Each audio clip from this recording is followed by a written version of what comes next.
tour around, give a few speeches, and pat somebody on the back in the pub. Right, is Keeping their business going. everybody ready? Yes, go. I'm chairing tonight because Councillor Lloyd is unavailable.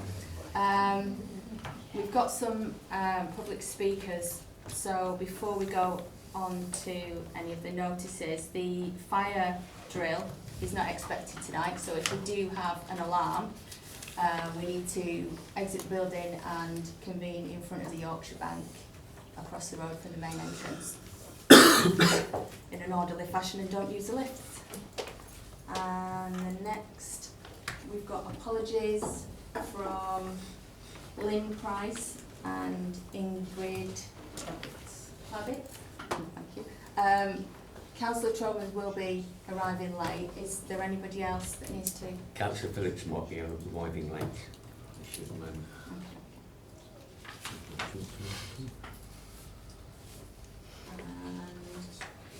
And to minutes.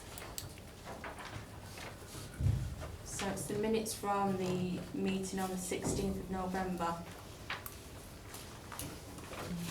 Yeah. Is everybody happy with the minutes as they are presented in the document?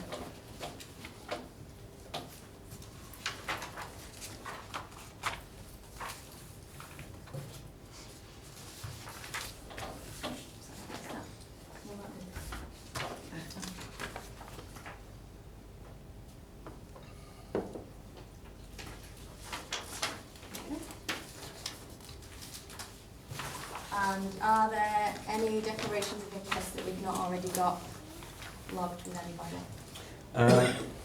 Chair, you can put down that I work for the Department of Work and Pensions, but not in relation to the issue of universal credit.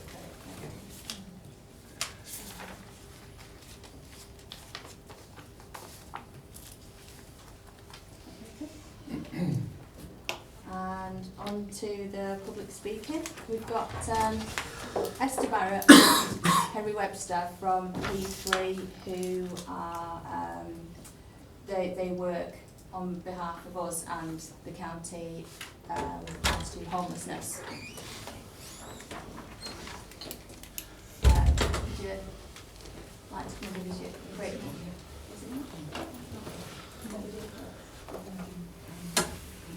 Oh, the hard to let. Yeah, sorry, we swapped it around. Onto the hard to let. Yeah, first. You want me to do that way around? Yeah, no, if we do the hard to let, then we can do the homelessness, or we can carry on. Yeah, sorry about that. We had a little jiggle around, didn't we? It's just so it runs. Yes. Yeah. More concurrently. Okay. Okay.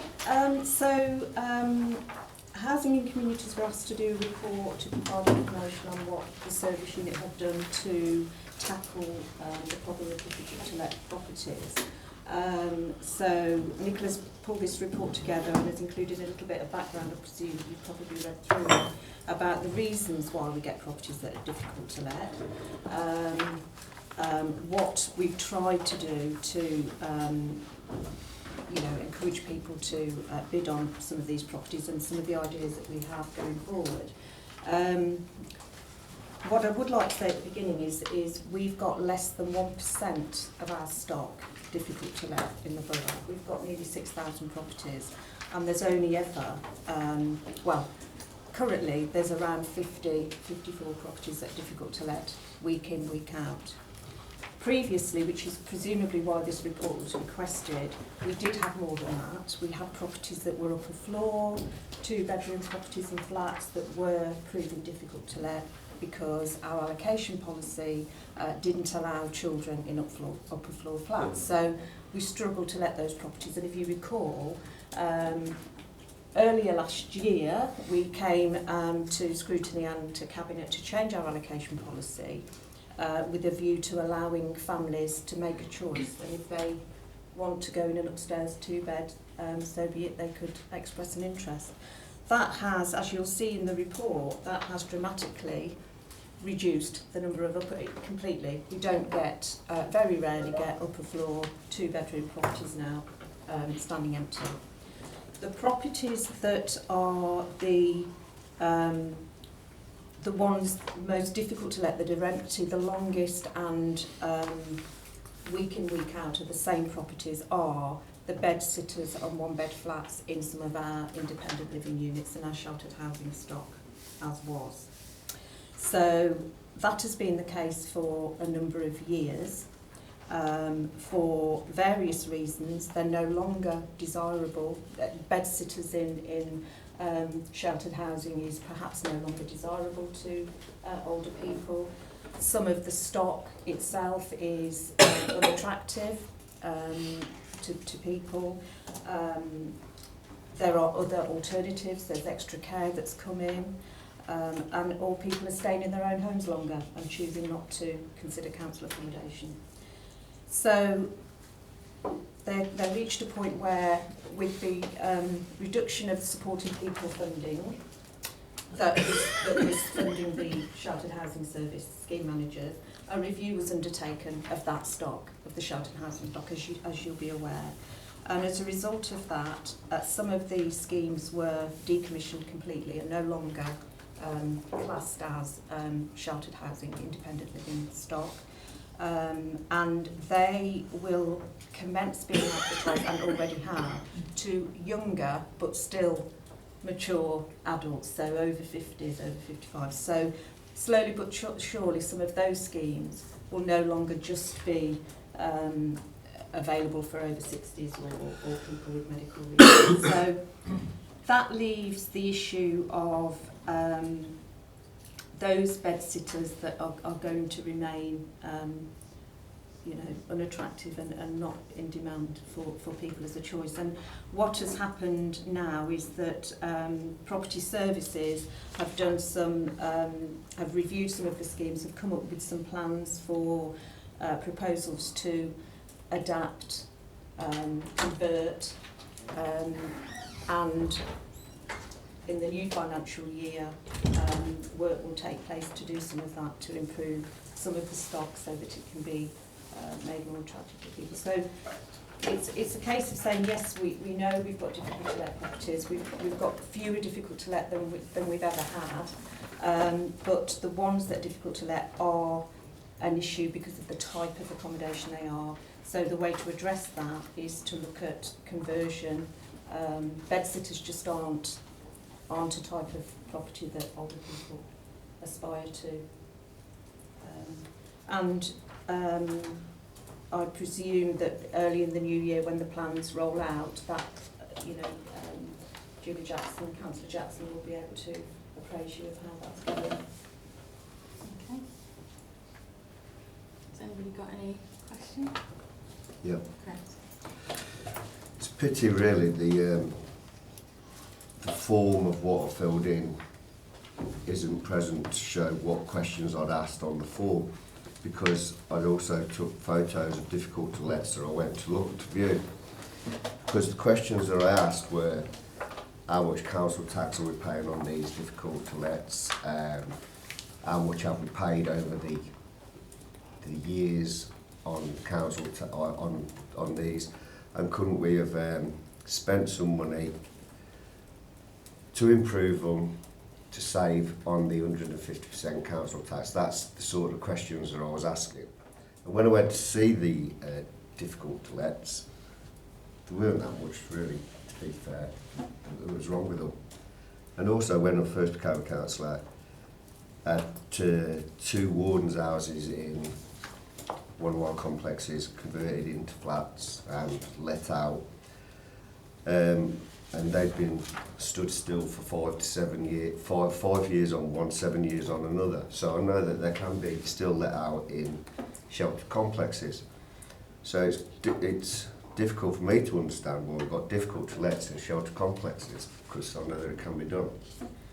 So it was a figures game, really, for me, on understanding why we're paying 150% tax, and I presume we do that council tax on something that we should be spending on to improve the property that we've got.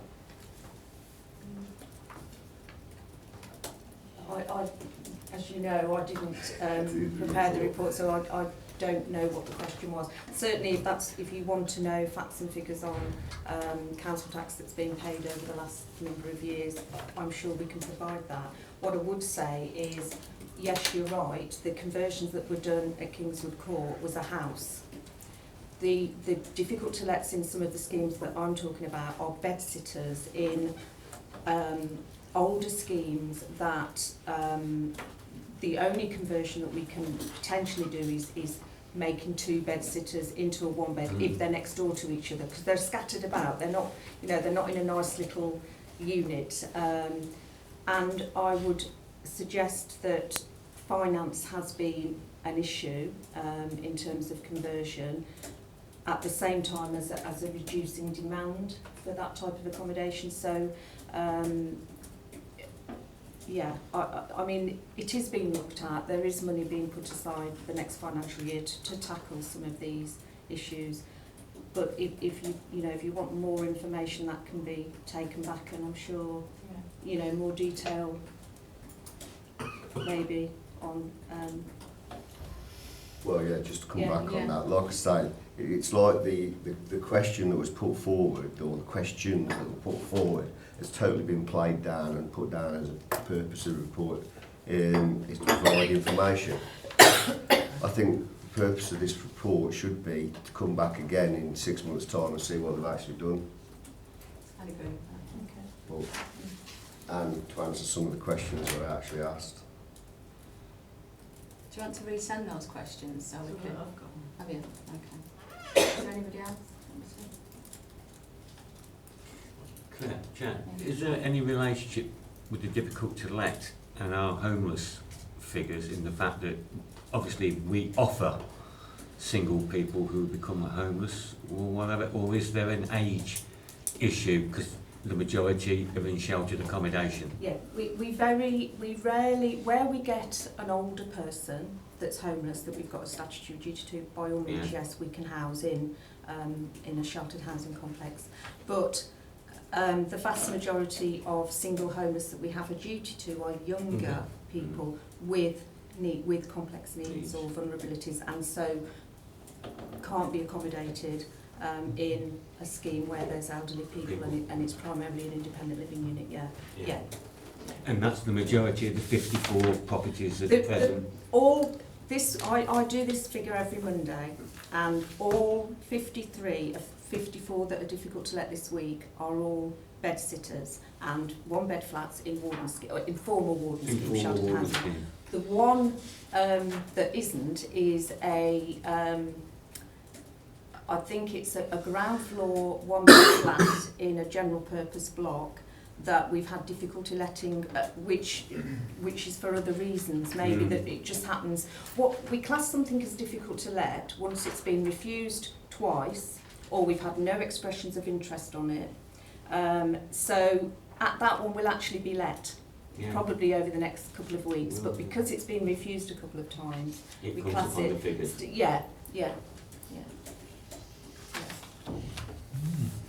Do we keep a tally on these?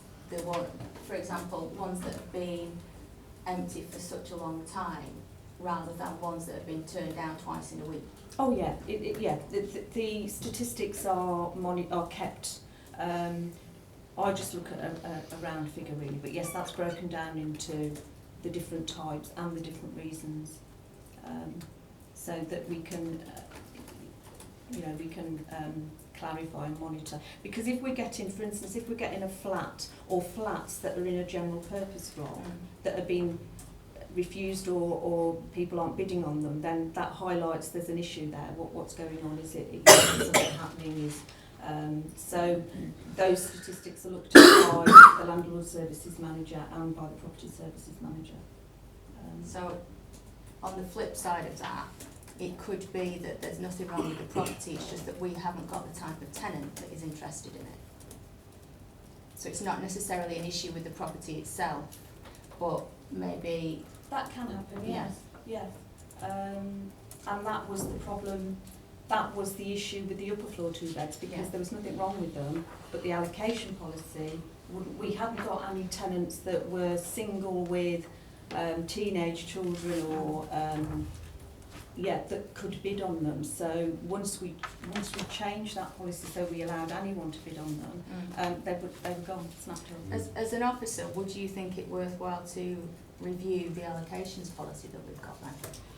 Well, we reviewed it. It's only just been reviewed. July 17 it was updated. We are going to have to review it in light of the Homelessness Reduction Act. So we are going to be going through that process anyway. Yes. And what's on the sheltered accommodation? What's the age range again?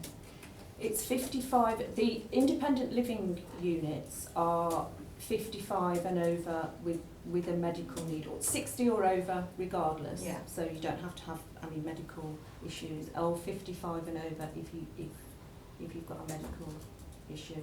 And the decommissioned units, the decision that was made was that, so the schemes that are no longer independent living units obviously have still got people in there Yeah. that were part of the scheme for years. So we are slowly but surely going to move people in that are slightly younger, so 55 and over, but we won't start moving younger people in until everybody that was living there as part of a sheltered housing complex have moved out.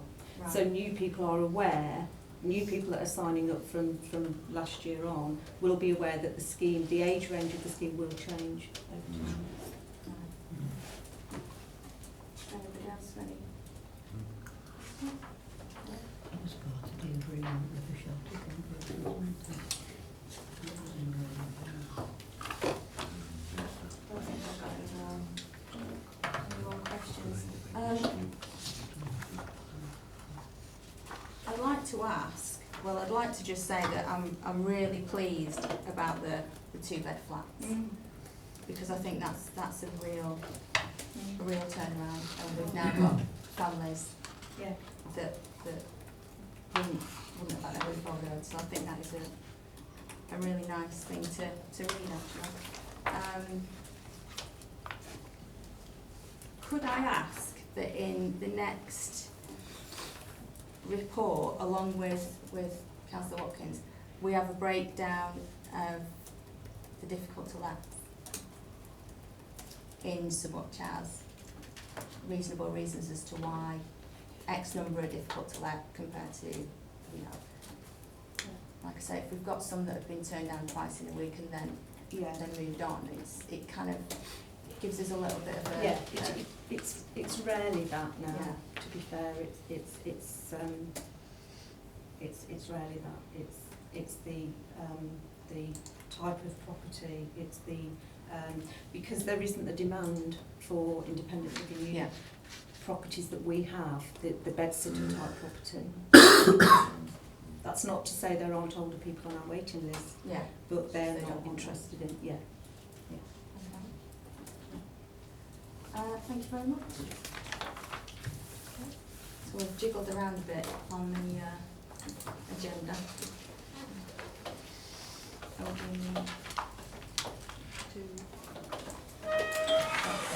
Yeah.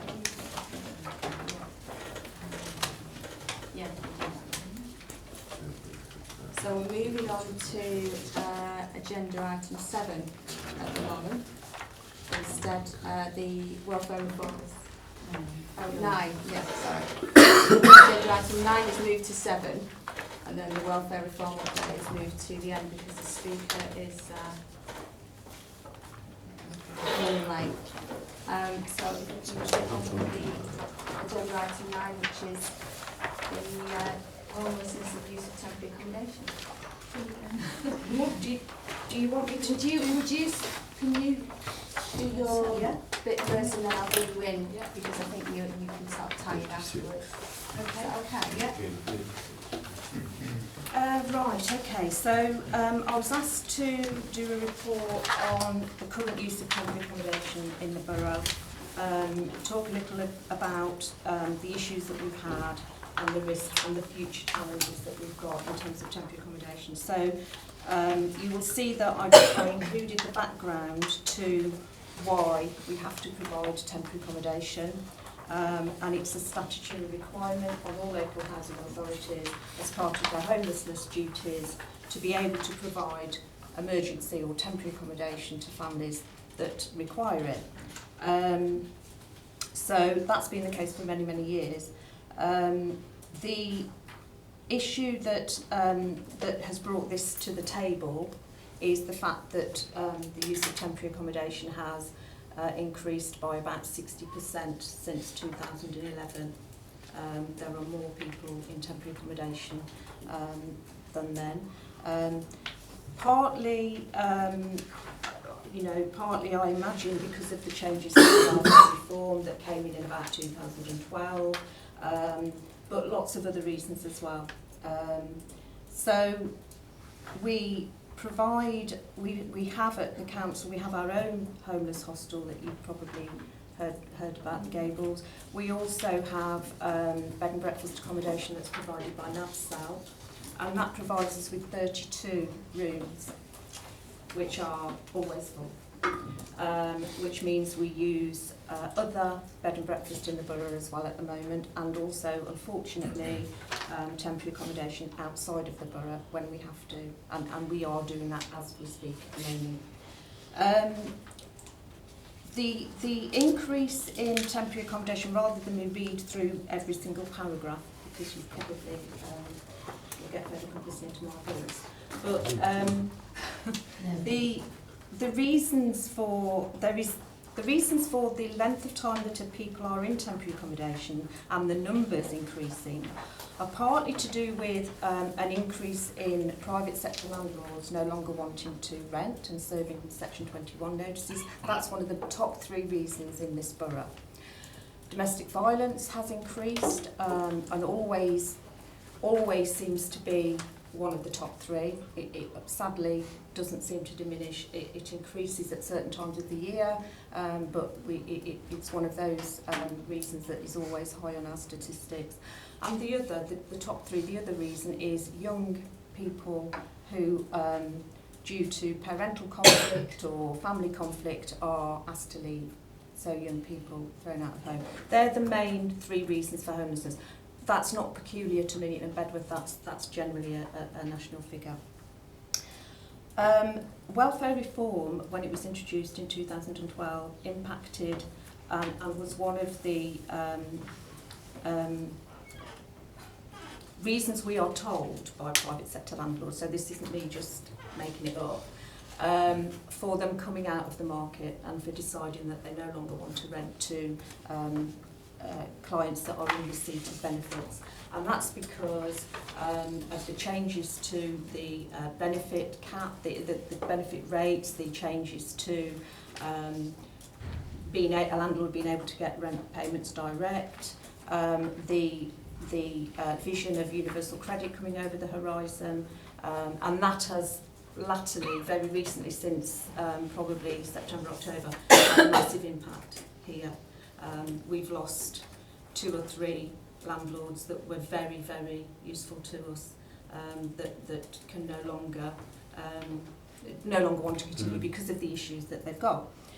So we were certainly right to and lucky that NABSAL provided us with the other 13 rooms, and I think that is one of the conclusions that we've come up with, that we perhaps need to look for more, because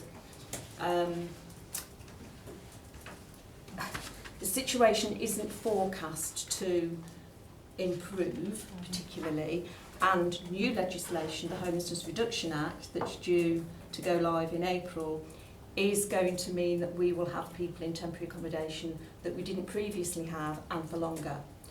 And the reason for that is, on the flip side, that the same reasons as people are becoming homeless is the issue in us moving people on from temporary accommodation into permanent accommodation, because our stock has dwindled, social housing stock, council house sales, reduction in the stock that we own. Registered providers are continuing to build, but had a bit of a lull a couple of years ago when the numbers dropped because of changes to the Homes and Communities Agency's grant. So I'm happy to say we're getting that. That seems to be coming back now, and with all the developments that are going on around the town, we are getting our 25% on all of those sites, which is good. But private rented accommodation, which suits or supported accommodation, is very, very short supply, and therefore finding people suitable permanent accommodation is getting harder as well. So we get in numbers, more people presenting to us, placing in temporary accommodation, and then we have the issues of finding them places to go. And as our stock reduce, the void turnaround, you know, we don't get that many properties empty, that becomes a big issue. Because although we can discharge our homeless duty into the private sector, we don't have to house in our own stock, we still have the issue of landlords not wanting tenants but will be in receipt of benefits and not understanding the benefits of universal credit or how that can help. So I've put statistics in on which, you know, they are quite frightening and quite scary in terms of the numbers and the costs. But the level, the costs, if we can continue to provide our own temporary accommodation, will hopefully improve. It's when we have to use travel lodges, premier inns, bed and breakfasts, that the costs spiral. And we're not alone, and that's the other issue. It's you know, all of the neighbouring, you know, we've had people in temporary accommodation from Birmingham in Nuneaton because they couldn't find anywhere, you know, and likewise we've had to put people in Tamworth or Coventry the odd time, and you literally have to find, you're competing in the same market. One of the other reasons for the increase in the number of people we place is because the legislation changed in relation to priority need, particularly around singles, and I'm looking at my colleagues from P3, but particularly around vulnerability. And historically, we would interview a single person, and if they were able-bodied and didn't declare any vulnerabilities or issues, it would be a case of advice and assistance, information about the private rented sector, and that would be as much as we could do. Register on our housing waiting list, and that would be about it. The legislation changed, and it meant that we had to consider single people as vulnerable. We started we had to take more single people than before, because the previous test on vulnerability, it's a bit, it's called the Pereira test, but there was a test that we had to do, that we'd interview a person, and if we felt that they were more vulnerable than another person in their situation, so we were judging them as a like to like, then we would have a duty to place. The new legislation means that we have to judge them against you or I. So if we're talking to somebody that is presents as not really being able to find their own accommodation, not being, you know, not having the wherewithal, but may not have a diagnosed mental health problem, or then we will place and we'll look at it. So that sort of increased the numbers. That is set to go up even more from April, because we have a different duty, or an enhanced duty. We've always had a prevention duty, but this is an enhanced duty to be helping people regardless of priority need, regardless of local connection initially. So I can't labour enough really the fact that we need the temporary accommodation that we've got. We will probably need more, and on a positive note, we are working very closely with agencies in the community that we support, with colleagues in finance, colleagues in the WP, statutory agencies. It isn't an isolated homelessness team. It's very much multi-agency. We would be in far, we'd have far greater problems if we were working on our own. So we do value that input from our partners. So as it stands, we are continuing to look for other properties, ideally Bedworth, because we don't have any temporary accommodation in Bedworth, and that's our next challenge really, because if you're homeless in Bedworth, if you need temporary accommodation, you have to come to Nuneaton or Coventry, depending on where the accommodation is. So we will be looking for temporary accommodation in Bedworth. We will continue to work with our agency partners to try to prevent homelessness as much as we can. I mentioned the Phil project, the Trailblazer Phil, Preventing Homelessness, Improving Lives, which is a Warwickshire Trailblazer pilot that we got funding for through DCLG, with the aim of really early intervention, so tackling those families or individuals that have been identified as maybe 3 or 4 months down the line might be homeless. So let's start talking to them now, because they very often won't come to the housing department or don't come to the town hall, but to contact someone like an independent organisation that although it's an authority, it's not marketed as such, it's not seen as such. So we're just monitoring that to see how that works at the moment. That's it really. Right. At this point, I would like to bring in Esther and Henry. Are you going to join in as well?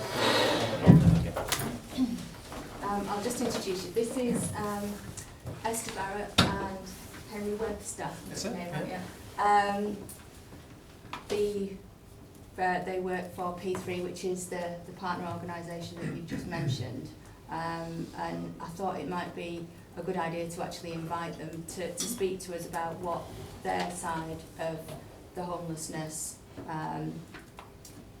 rehousing and the temporary accommodation, and what your views are, and how you actually fit into everything that goes on in the borough. Really. So. Just say a little bit about what we're commissioned by the Warwickshire County Council to provide housing-related support to people of over 25 years old with generic needs. We're also work alongside other organisations who specialise in providing support for people who've got housing-related support needs, but may be younger or have a disability or a mental health problem. So we're just one of a few organisations providing housing-related support in Warwickshire. We provide support right across the county, and we do that in a different range of ways. We have a floating support service in each locality, so we have a base in Stratford, Rugby, but also in the centre of Nuneaton. You may have noticed on Abbey Street we've got an office base there. And people can just drop in there for housing-related support. We also provide a service which helps rough sleepers specifically, and that is what we call our street outreach service, which works right across the county as well. And that's a service that what we do is we do early morning patrols of different areas, Stratford, Nuneaton, Bedworth, the whole county. And the idea of doing it early in the morning is that we try to identify those who are actually rough sleeping.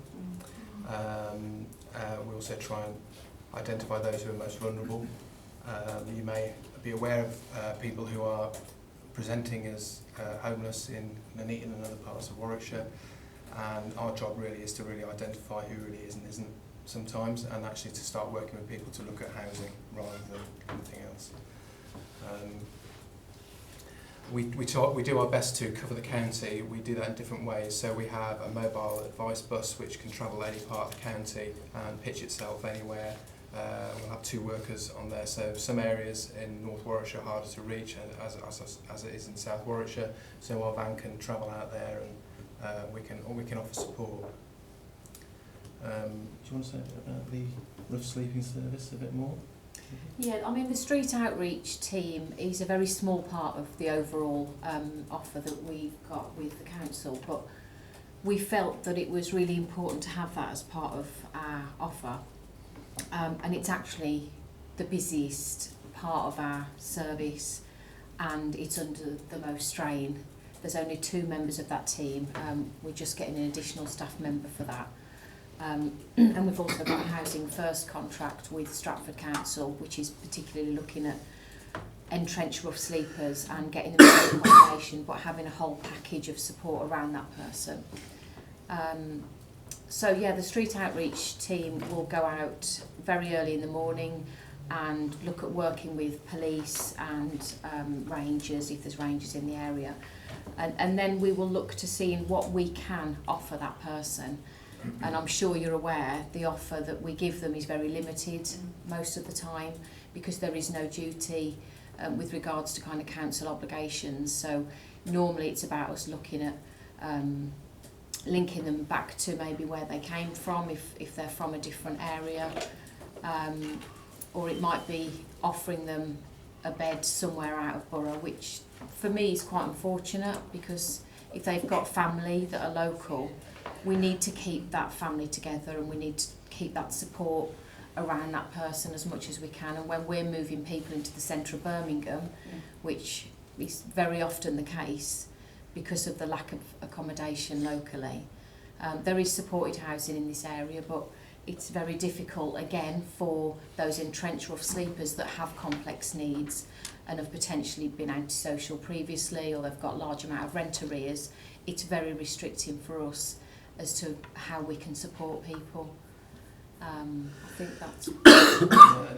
When people come to us and they ask us if we can help them, we sort of unpick the kind of backstory. It's usually quite a long, kind of complex story of unfortunate sort of failures in the past. When people come to us and they have a large amount of rent arrears, we look to refer to supported housing locally, and that's provided by one of our partners, Scrutiny Housing. And the unfortunate thing for them is that they struggle to take those people on because they aren't able to move them on beyond their service because they've got rent arrears. So it's a bit of a vicious circle, really. So there is a kind of, I suppose, talking about temporary accommodation, I mean, it's really important that we're hearing this, that there is a need for something a little bit more flexible that can accommodate people with maybe more complex needs, because a lot of people we work with are kind of stuck really in a sort of cycle, and P3 really believe that, you know, people shouldn't be rough sleeping, and I'm sure everyone here believes that.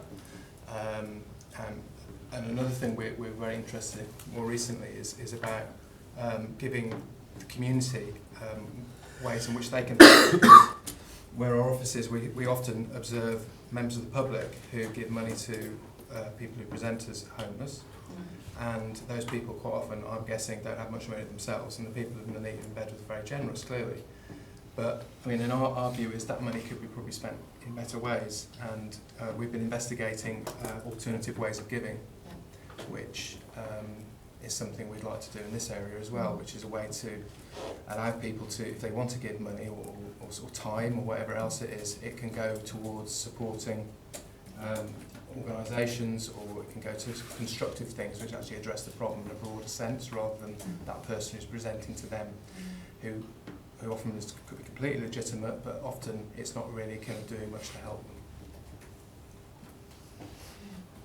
I'm quite interested in that actually. Yeah, we've started, I think there's some conversations that have started with the local police. Yeah, the town centre's managers involved Yeah. as well, Jonathan. Yeah. Has anybody got any? Yeah, if I could, Claire. We hear stories sometimes, and we hear comments saying that some of the people who we see homeless on the streets of Nuneaton and Bedworth are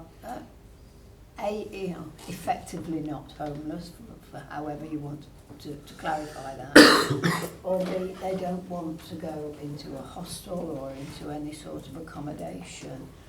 How can you discern, you know, the person who wants help effectively to the ones who may not be able to help, to want or need help? I mean, it helps having, we've set up a small forum of providers, so it's about communicating quite often.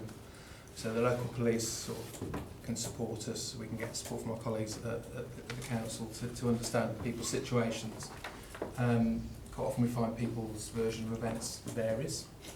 So it's good to have a sort of consistent view at a person's situation so that they know, we know.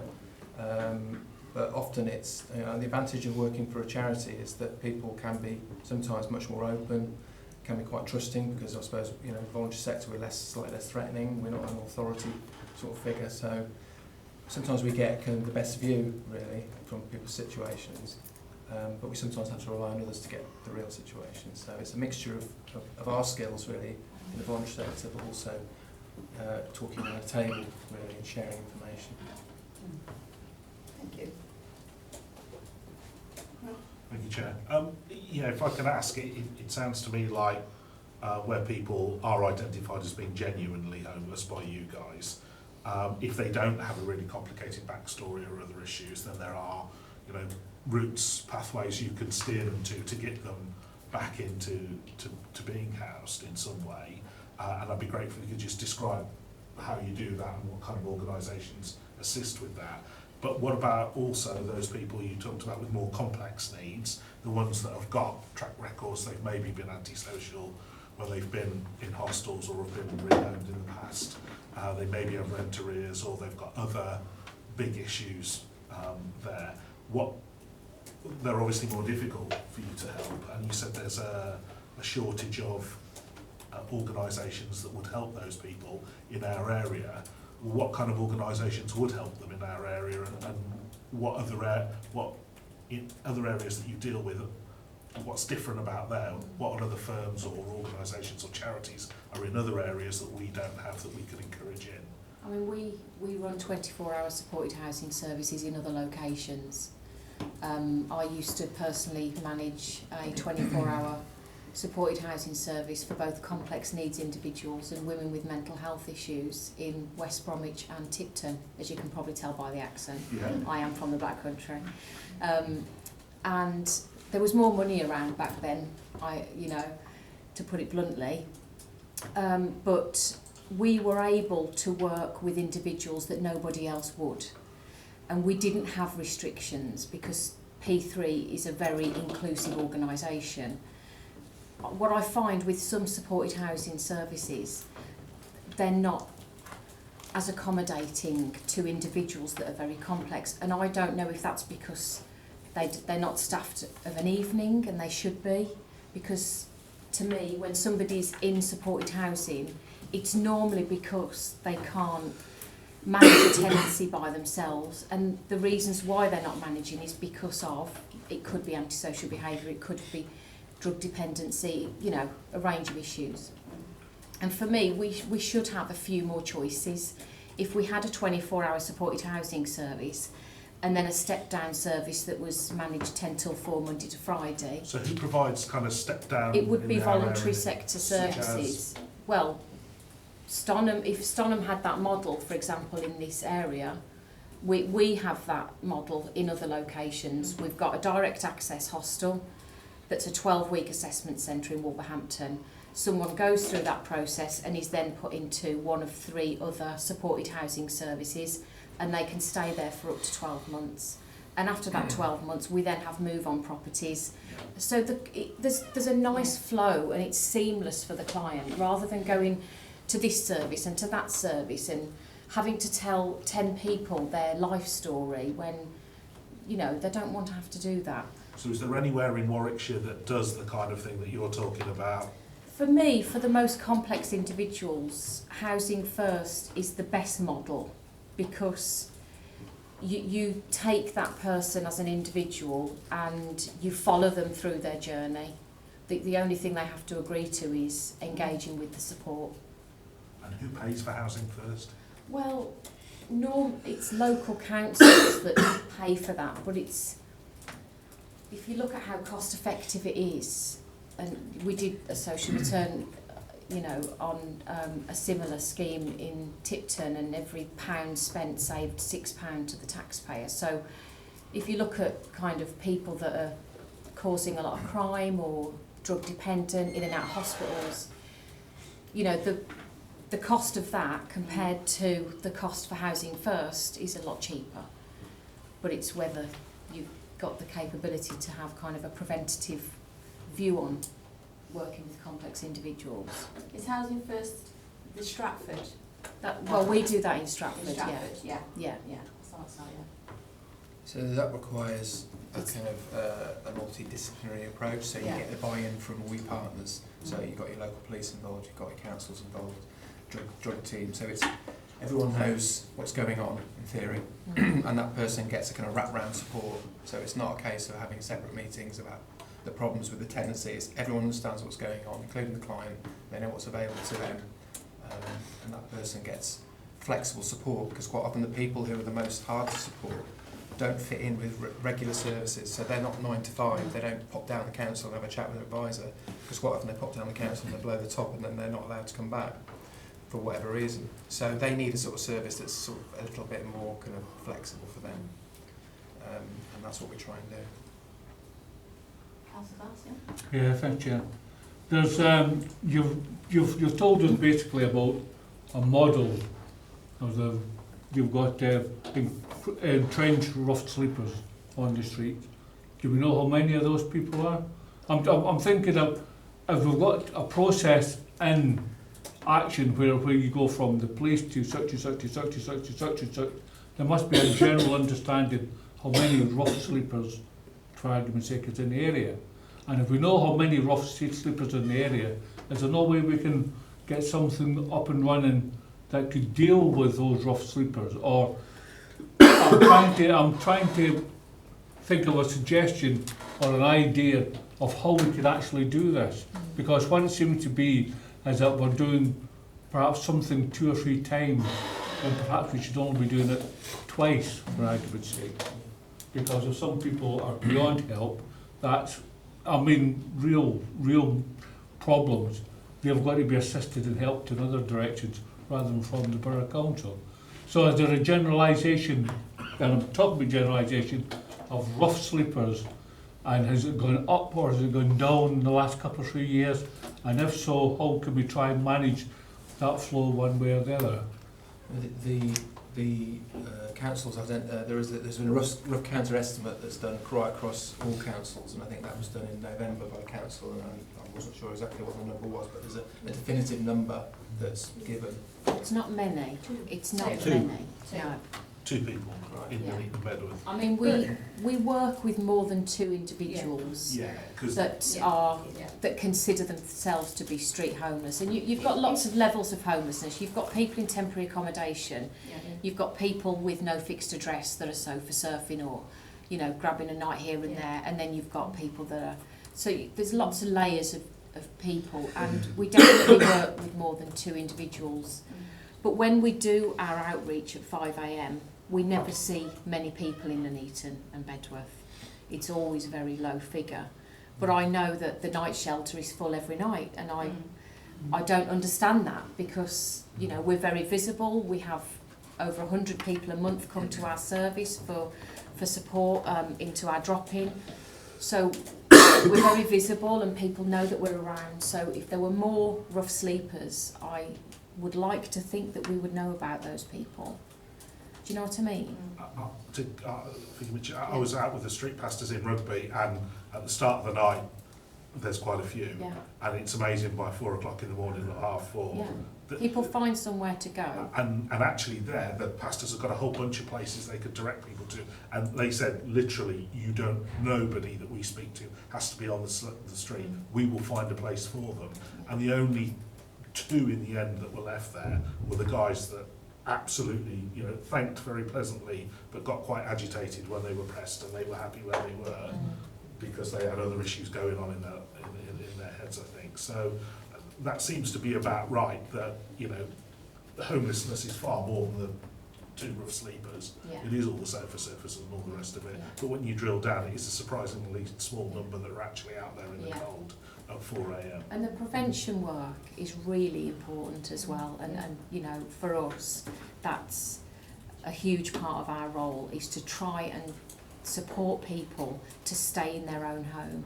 Even if they've been served a Section 21, you know, we can challenge that, and we can look at how we can support someone to stay in that property.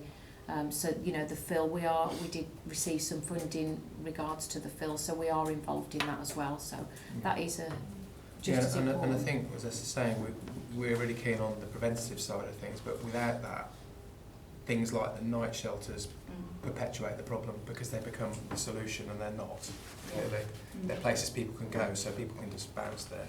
But actually that problem will just continue and possibly can just keep growing. So you'll need 24 beds instead of 12 and need ultimately. So although they're important that there's someone to go, because ultimately people do need that sometimes, we think there's more work that can be done on top of them being in that position. Absolutely. Chris and Caroline? Oh, Caroline. Well, I just want to say there are people rough sleeping, but they're hidden. They're not in obvious shop doorways. Some sleep in the park, and there was somebody sleeping in a tent in the along the ringway, sort of behind some bushes. So they're not all rough sleepers. Are not always obvious in obvious places. I mean, we look everywhere that we've been told, and you can also go onto StreetLink and let us know where someone might be sleeping. So if you see, a tent or a sleeping bag, you can send, and we get that alert via StreetLink, and then we will add that to our locations. We go out for 2 hours, so we don't just walk around the town centre. We'll drive out to the more rural areas as well. What's that, StreetLink? Yeah, StreetLink, yeah. Alright, I'll publicise that. Yeah, that it would be helpful Yeah. to know how. Yeah. But I'll To also have that, leave yeah. these, which is we've got a generic email address, so Yeah. you can email that if you see anybody that you're concerned about, and we will make sure that we go out. I'll just leave them there. Yeah, so my questions were going to be, how do you let people know about yourself, apart from being in Abbey Street or whatever, is that, where do you publicise it? Do you use the council's We're on the website, we're on the services? council website. You are on the website. We're on Twitter a lot, Facebook, lots of social media. We go to as many events. We go to prisons. We have worked really hard to kind of get ourselves out there. Right, okay, so that's publicise it. And funded, how are you funded? Is it through Warwickshire County Council? It did you is, say? yeah. And that's sole funding? Yeah. Right, okay. And the other one is, so go through, if you find somebody out sleeping, then what go through what you would do if you find somebody out rough sleeping. You would do an assessment of their needs. Yeah. So you'd find out if they've got any health needs, if they've got a local connection, and then you would look at what your options are for that person. You would make contact with the council, find out from their perspective if there's a history there, is there any opportunity for them to have temporary accommodation, and just kind of that, there's a list that a support worker will go through to look at, right, eliminate that one, and to see what the options are for that person. Right, so if this was early in the morning and it's freezing, Yeah. have you got like Salvation Army or something that you Well, we go can to open if you our want? hub we open our hub at 7 o'clock in the morning when we've done outreach, and we've got tea, toast, Right, okay. breakfast, Yeah. coats, jumpers. So we invite people to come back there. The local night shelter in Nuneaton, for people to take a bed there, they need to come to us first so that we can sort of assess them, their needs. That's the idea, is they come over to our office and we sort of have a chat with them, see what we can do to help them, rather than just go to a shelter and just not get support or get offered something. Yeah. They come to us, we're like the gateway for that. And we've been doing a drop-in at the night shelter as well early in the morning each week, to try and kind of build a rapport with some of the people that are using the facility. I think it'd be useful for some councillors to come to visit you then. You can come out at 5 in the morning if you fancy it. I might just be getting back then. You came, didn't you? What, 5 in the morning? Jane went out with Yeah. us, yeah. I've done a sleep account. Might be all right for the summer months. I do have to say, If the temperature drops below freezing, Yeah. we would always place, regardless. Yeah. Anyway, we have a statutory duty, but not everybody. The advantage of agencies like P3 is, sadly, there are still people out there that do not like coming to a council, and they see the town hall or council officers as, Especially you if they owe know, money. pardon? If they owe money to the Well, council, especially if they they owe might money, not yes, want to. yes, and may have had a bad experience. Or being and may- frustrated yes, and swore yes, at you in the yes. past. I accept that, yeah. But we do have an out of hours number, which if it's below freezing and people are out there, we will. Yeah. So, anybody else got anything? Just one check. Regarding the funding of putting people in bed and breakfast, etc., Yeah, and the figures you got down, does that come out of the general fund or the housing revenue fund? it's general fund, and a big chunk of housing benefit, universal credit, it's a general fund service, because it's not tenants that pay Yeah. for the homeless services, it's a general fund service, yeah. And do we get any financial help from the government on that? Yes, we have traditionally got an amount each year that was historically called the Homelessness Directorate, when it was called that grant, which we still get a little bit of. That is supposed to be used for prevention of homelessness. So that's used for things like our bond assistance scheme, rent in advance scheme. Yeah. We have, because of the recent changes and new changes in legislation, we will be getting some new burdens funding to help with the implementation of the Homeless Reduction Act, because that's going to be a massive increase in work, and flexible homeless support grants. So those things are used to help us prevent homelessness and to operate initiatives like rent in advance schemes and rent deposit schemes and supporting agencies. So But the actual cost we of do the get bed and some. breakfast, The bed and breakfast is purely that's the cost is to the client. So it's always usually 99%. Very few people. We do get people that are working that become homeless and have to pay for their own yeah. temporary accommodation, but the vast majority are in receipt of some form of benefit. So it's predominantly housing benefit, and latterly, just lately, universal credit. Yeah. Yeah. So you deal with over 25s, don't you? So obviously we've got an identified group of kind of people, so people with family issues, like being kicked out by parents and stuff. I'd assume that most of those are probably going to be under the age of 25. So are there any services local that we deal with specifically kind of on that issue? Yeah. Doorway. Yeah. That you may have heard of. Doorway Okay, yeah. and St Basil's. St Basil's, yeah. If we found someone rough sleeping that was under 25, we'd still support them. Yeah. We wouldn't say, oh no, Yeah. you're too young for us. No, Yeah. we're not that heartless. If everybody's finished, I've just got a couple of questions. You mentioned the flexible homelessness support grant, which is something that's relatively new to us. Yeah. What are we actually putting that grant into? Right. That is going to be used to extend existing rent assistance schemes and rent deposit schemes, because we need to encourage we need to be encouraging private sector landlords to accommodate people in housing need, because we simply can't provide the accommodation ourselves. So we've always been quite successful in the borough with the schemes we've had so far, and we've had landlords that will accept paper deposits, because it's the council that are guaranteeing the deposit. Because of the changes that introduced through welfare reform, some landlords started to be a bit reluctant to just accept the paper deposits. So we give cash deposits, we help with rent in advance, as do housing benefits.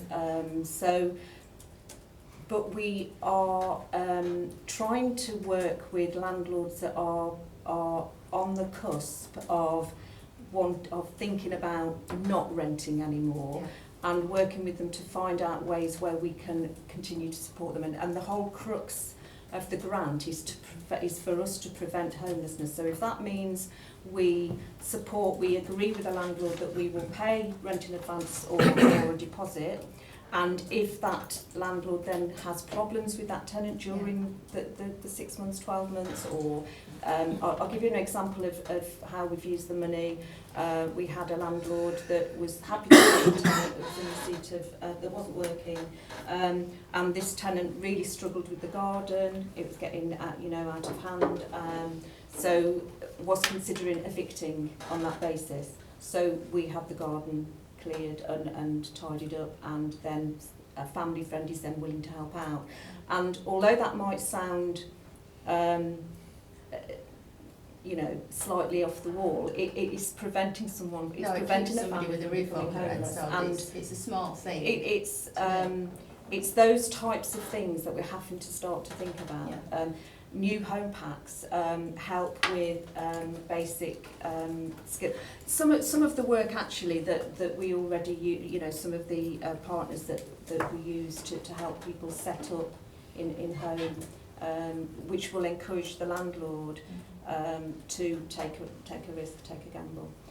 It will also be being used for some staffing, because we will be having a tremendous increase in the work that is going to be required. So there will be additional staff as well. That was going to be one of the other questions. Is there any sort of preparations afoot for the Homelessness Reduction Act coming in? Yes. And hence the bags under my eyes. And, yes. Yes, very, very, very busy at the moment, we've had a lot of help from the DCLG advisor and our colleague. We're working together as the Warwickshire authorities, as we tend to sort of discuss amongst ourselves how we're going to deliver the legislation. It's already been trialled in Southwark and another council, so they've been operating it already for about 12 months, I think. So we're learning from some of their advice. This is a good idea, this isn't a good idea. There is a lot of help and a lot of support. I'm confident that we will be delivering it from the 2nd of April. There will be a briefing for members beforehand, once I've gone through it with Julie, obviously, so that members are aware of fundamentally what the changes are and how it's going to be delivered here. There is also going to be a lot of work that will involve, keep looking at Joe, our internal organisation, because homelessness prevention in the new world is a corporate thing now. It isn't about the homeless service. There's a lot of work that Joe's teams do in terms of preventing homelessness, their financial inclusion support officers, the recovery team.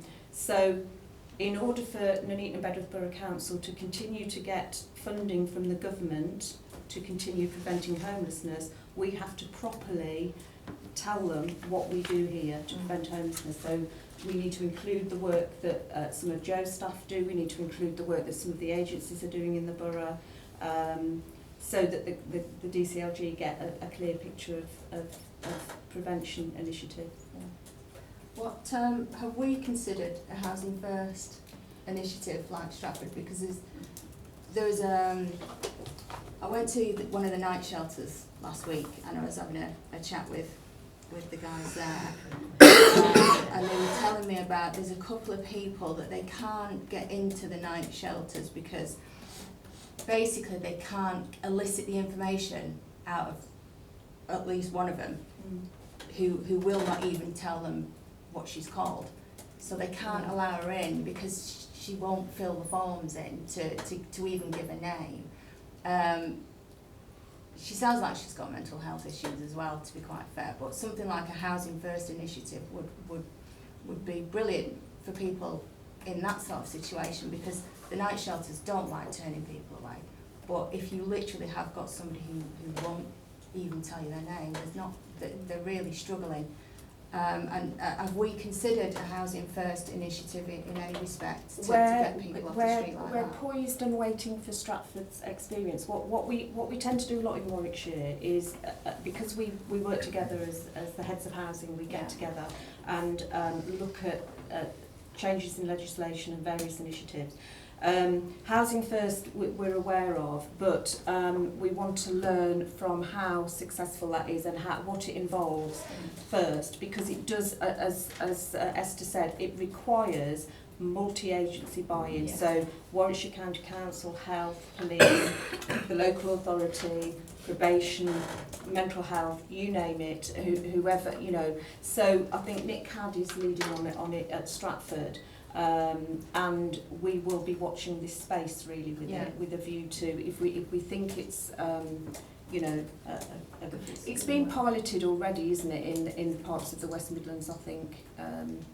Really successful. Yeah, You but could, we- if you research it, you can see a lot of good news stories about kind of the people that it's supporting. I mean, in basic terms, Housing First is give somebody a roof over their head and sort out the problems afterwards, rather than trying to sort out the problems first and then get them into accommodation. So it's like I say, it was interesting talking to a few of the people last week at one of the night shelters. The other thing is the Trailblazers. You mentioned the bid for the Trailblazer funding. How much did we actually get out of that? Because I know the entire bid was 864,000 that was allocated, but that was between 5 districts. Yes. So what was that split No, evenly? because it's a joint authority pilot. So the money belongs to us jointly. Right. Rugby take the lead, so Yeah. they host the service, and they did all the procurement, etc. A little bit like the Heart, the same sort of scenario. But so we didn't sort of each get a chunk each. It's an ongoing. It's an ongoing thing, and we're all involved, all heavily involved. We're all making referrals in. We're all helping in terms of letting them have contacts with people. So it's something that we're waiting to see how successful it is and how it helps. And up to this point, do you think it's working? The level of referrals is slow, isn't It's it? early days. I think the issue that they had, I would say in the last couple of months, it's taken off. They had some issues, unfortunately, with recruitment, and that hindered, because it is a small team, and it hindered the ability of the operational lead, if you like, to sort of engage with all the partners that was needed initially. So there was a delay, so it would be unfair really to say it's not working, because it hasn't really properly become embedded really in agencies. But it is a pilot, which is exactly, it can be monitored, it will be tweaked. The DCLG are taking a close eye on it, are looking at it, and we've met with them a couple of times already, and want to see it thrive, because it would be, if we can actually, if Warwickshire can have a front door, Phil, if you think you're going to be homeless or you're worried about potentially being homeless, go there first, and then they split out to the authorities if they can't prevent homelessness. Then that might be a good scheme to have, because every agency and every statutory body in Warwickshire has to, at the minute, go to 5 different housing departments. Is the working group, the homelessness working group that we've got? The Homelessness Forum? Yeah. Is that all part and parcel of the Trailblazer process?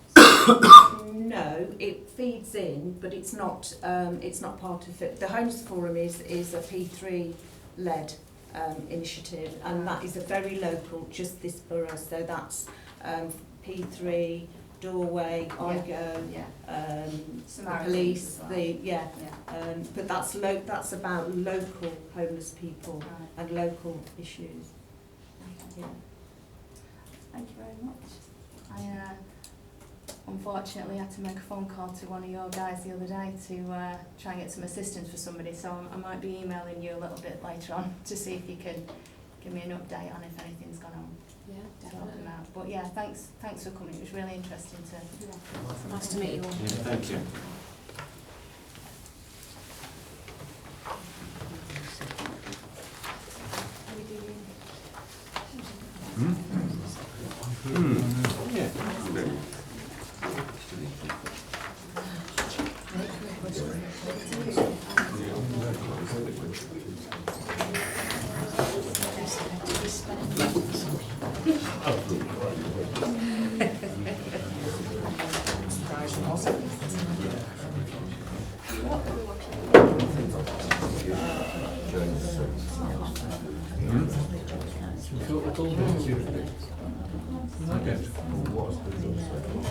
Well, nothing apparently.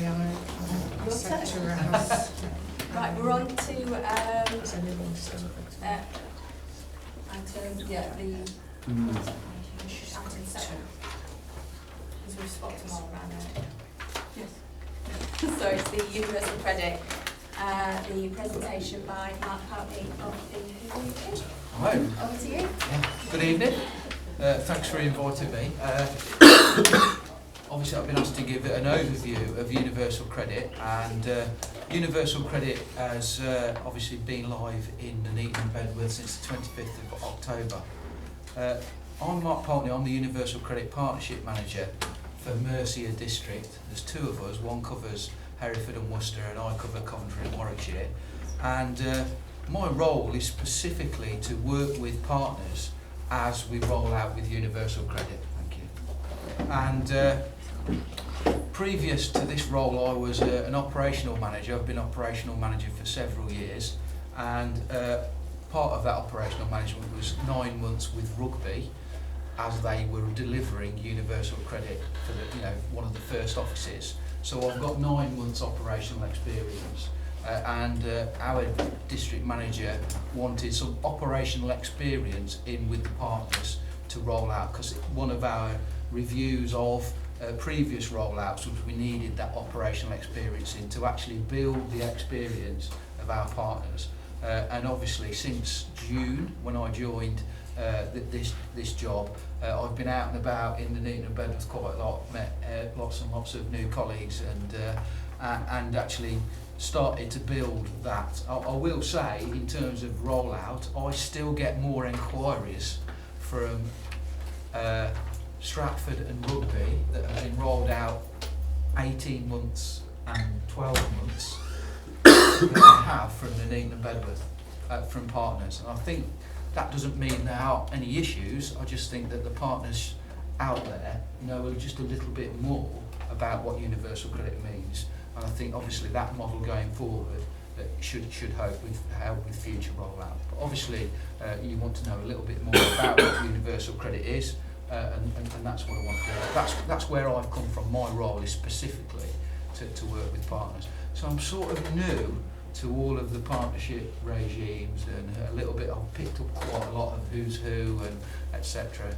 Obviously a new P3, so that was nice. So I knew that. So I do know a lot of the partners. I mean, in Nuneaton and Bedworth, I've actually, one of my main roles is engaging with support workers, anybody with a support worker in their title, because obviously they're dealing with customers, and customers richly need that advice right at the very time and at the time. So I've probably dealt with over 250 support workers around Nuneaton and Bedworth to give them an overview of Universal Credit and the system and what that means, so that they're able to help customers when they really need it, when they first make that claim. Because from an operational perspective, those were the major issues that we were facing when people were first making their claim, getting people onto Universal Credit in the first place. Because Universal Credit, it is the biggest change in welfare reform we've ever had. Okay, and it actually replaced it. I don't know what it is now. There you go, that's my first test.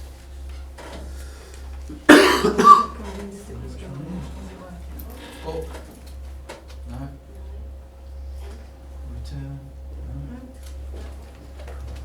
to do my Yeah, job. go on. Wait a minute. It wasn't me. No. Universal credit replaces 6 major welfare benefits. It replaces income support, income-related ESA, income-based JSA, housing benefit, child tax credit, housing benefit generally, okay, child tax credits and working tax credits. Okay, so huge change, huge volume of customers. There's around 1 million unemployed job seekers allowance, you know, looking for work, etc. Obviously, there's lots and lots of other benefits, but under national rollout, the anticipated customer base will be 7 to 9 million customers.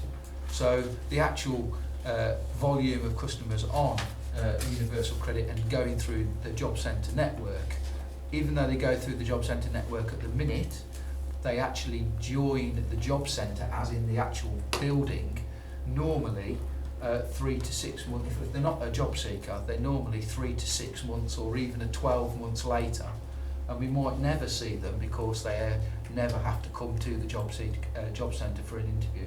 But Universal Credit means that we will engage with all of those customers, support them onto the benefit, and then help them, redirect them, and help them support them by redirecting them to the, you know, to the support network that's out there and the support agencies, some of which you've just spoken to. Okay, so income support, income related, and income based JSA. It's income related because ESA on contribution based benefits and contribution based JSA still exists, but people claim that separately. But that is still there for people that have paid national insurance, etc., and receive benefit on the basis of the work that they've done. But universal credit is the income-based benefit of all those areas. Okay, so you know it is a huge change. But so you know, so why have we done it? Okay, so obviously huge amount of claims, huge amount of different claim forms, different entitlement rules, complex rates. 3 organisations involved in its delivery, ourselves, HMRC and local authorities in terms of housing benefit. Lots of different paper application forms, lots and lots of digital application forms, lots of them long-winded, difficult to understand how changes will affect people. When people have changes of benefit, they've often had to make new claims from one benefit to another.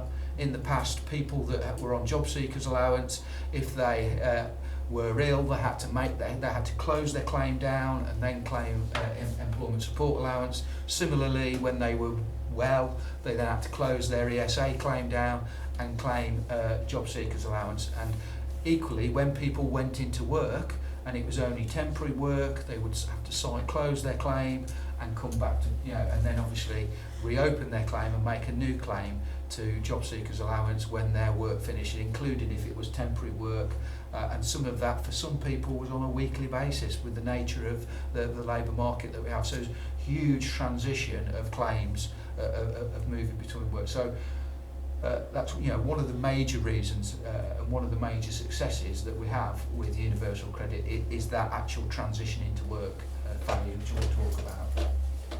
So it's one system where people make one claim, which I'll explain to you. Clearer rules, clearer rates. All right, all the rates are actually on gov.uk for all of the different components that people have.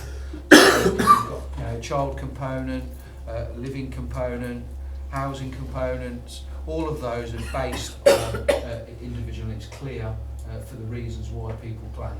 There's one organisation generally dealing with it. We'll talk about the exceptions. There's a clear online application process.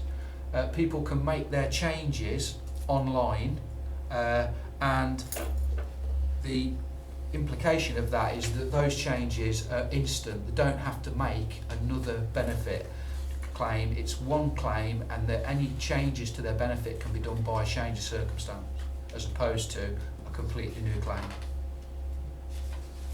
So it can actually be claimed by all those who need the support, and it says here that it will impact on 7 million recipients, but the figure that we're looking at is 7 to 9 million, governed by obviously the success of people moving into work and the labour market, etc., and the people that are in low incomes and may still be in receipt of universal credit. Okay, so thank you. So the model that we're going to talk about is really the model that we work towards, and what the actual vision of universal credit is. As I'm talking through this, there'll be in your mind thinking lots of claims, thinking, well, how does a certain group of people do that? How do people without any digital skills do that? How does someone who's homeless or people who can't read and write do that? So what I want you to do is this model that we talk about is the base model. What we'll do is then talk about the support processes afterwards. If you've got any questions as we're going through about the base model, just give us a shout as you go through. It's better to have it in situ. But if it's about actually how does someone who's homeless, how does someone who needs support to do that, if you just hold off that question because we'll cover it when we do the support section. Is that okay? All right. So the model then is all based on work. It's light work. All right, we pay people monthly, okay, and we want to pay people directly, including their housing costs. Where we want people to build people to be financially responsible, understand their financial commitments, and be able to move into work and progress with their lives with support. So it's paid monthly, paid directly, light work, and they have a commitment, and that commitment is the things that people will do in order to receive universal credit. So that is like a contract, like a work contract. That ranges from someone who's fully able and able to look for work, looking at 35 hours job search activity or job preparation activity, ranging from applications, development opportunities, working with organisations to improve their capacity to move into work. So all of those things count towards that 35 hours. We don't measure it with a calculator or anything like. It's just a general perception of that people are doing things on a full-time basis. So that's the scale at one end. The other side of that scale for people that are longer and further away from the labour market and unable to look for work at the moment is that all that they need to do is notify us of their change of circumstances, and that's their only commitment at this time. So within that range, universal credit gives work coaches in the job centre, because everybody who claims has a commitment, but because of that range it gives the work coaches in the job centre a much greater discretion to understand what the claimant can do in order to meet their commitment. So that commitment can be adapted to meet the needs of that customer in whatever situation they're in. It doesn't matter what benefit they're claiming. In the past, obviously, of job seekers allowance, it was a full-time job search, and even though there were some exceptions, it was really, actually, you're on job seekers allowance, you've got to be looking for work, you've got to be doing all of these things, okay? And when you're on ESA, it was actually, you don't have to do very much because you're ill, okay? There were too limited capability for work areas. Some were expected to do a little bit more, others weren't expected to do anything. But universal credit now gives us that wide-ranging thing to say what is right for that customer, irrespective of what benefit that people are claiming. So it makes for a much more professional delivery to the customer and much more bespoke for the customer. And it allows us that discretion to really deliver what the customer needs in order to progress. And in terms of the actual aspiration of universal credit is that every time we see the customer, it's about what we will try to do what is right for the customer at that time. For example, if the customer is homeless, is a good example. Number one priority, is obviously working with them to get a roof over their head, become financially responsible, etc. So that is a good opportunity, because they may well be a job seeker but homeless. So, but we're not going to tie them up with 35 hours of job search. We're going to give them the correct easements to enable them to develop and move forward and overcome their major difficulty that they've got in their life. Similarly, drugs, alcohol, etc. Whatever that background is, there's an element of support there for them. Okay, so that commitment, even though it's light work, it's about what's right for the customer. And it is about work, because of the claimant commitment. We talked about the full-time job search, and then that in and out of work process. When someone actually starts work now, they don't actually sign off benefits. What happens is when they earn, their earnings go through the real-time index of the HMRC, and their claim is automatically adjusted in terms of the earnings that they've had, and it's actually deducted at the time that they receive it, rather than when they're actually doing that work. And sometimes in the past there's no issues around month in hand periods, people going without a benefit until they've received their salaries and things like that, because they actually only get the deduction when that money is earned, and it's instant, and it's at the time that they're doing it. So if their earnings fluctuate over time, their earnings are adjusted as and when that's received, rather than at annual assessments. Lots of people on tax credits and things like that have annual assessments, and if their earnings have changed throughout the year, they often have built up considerable overpayments that they now then have to pay back. All right? But that doesn't happen under universal credit. It's instant as they've paid. It does encourage work because of that easy transition into work and back again. Talked about when people move into work, they don't sign off. Basically, the claim stays live, right, until someone earns enough money to reduce their universal credit down to zero. It has to stand at zero for 6 months. At that point, if the claimant needs support again from universal credit, after 6 months of 0 hours, they then have to, zero allowance, they then have to make a new claim. It's only at that stage that they make a new claim. Up until that point, they can actually go into their account, reopen it, and it will actually just reinvigorate it without making a new claim, and now suddenly that universal credit claim is there to support them. It's thought that after 6 months of working on a full-time basis to reduce their entitlement of universal credit to zero for 6 months, they're more likely to stay in work than come back to benefits in the future, because of that, having that 6 months commitment work history. So then there's a taper. The taper in terms of making the deductions from benefit is to enable someone to be better off in work. And that taper is as they earn, for every £1 earned, and this is for everybody, not just families, and it's actually for everybody, for every £1 earned, there is a 63p deduction in their benefit. So people are always 37% better off in work. The old regulation was anything above £5 or £15 if you were a family was deducted. So you could earn £100 on a temporary job or a part-time job, and basically you would actually be deducted of a deduction of £95. Now it would be a deduction of £63.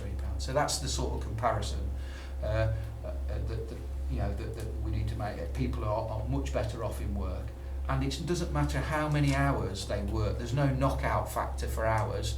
There used to be a 16-hour rule that if people worked for 16 hours, they couldn't get a job seekers allowance, they'd move on to tax credits and they'd have to make a new claim and things like that. That doesn't happen. People can work 1, 2, 3 hours, have a little taster. We can encourage people to go and try something.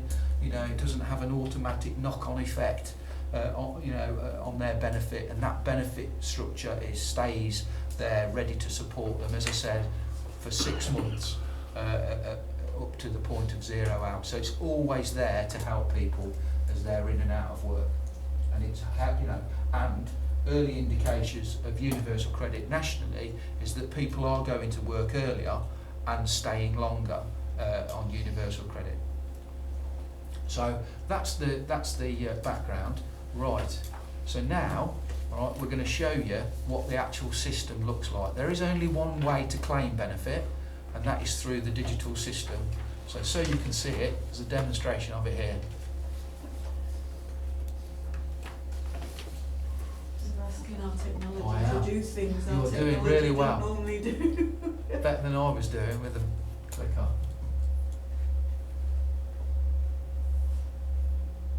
Right, I don't think the sound's on.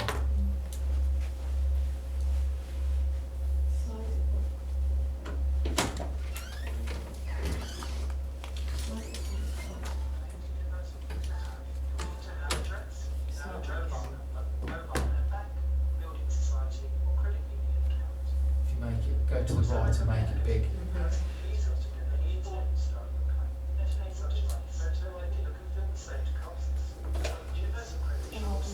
It's not working. Don't look at me. Sorry. Got 2 minutes.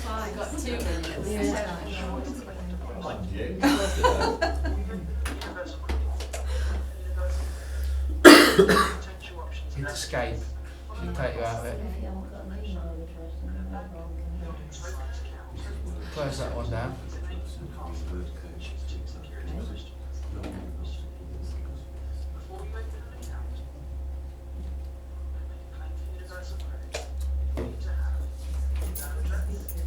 It was really loud last time I was in this room. Because we've got speakers on.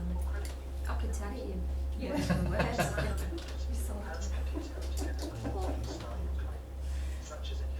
I mean, basically, if you turn it off, I'll be able to, if you can turn it to silent, I'll tell you where it all is.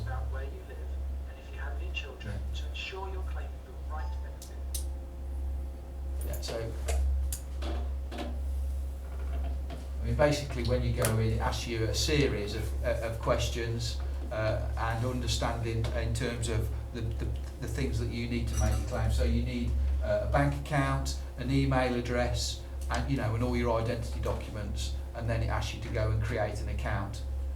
You go on to gov.uk, go into Universal Credit, and it will open an account. So these are the things that you need.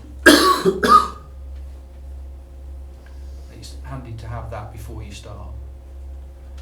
People will need photo ID or ID that actually that we can use in the future to make it straightforward, but if they haven't, we can still help them.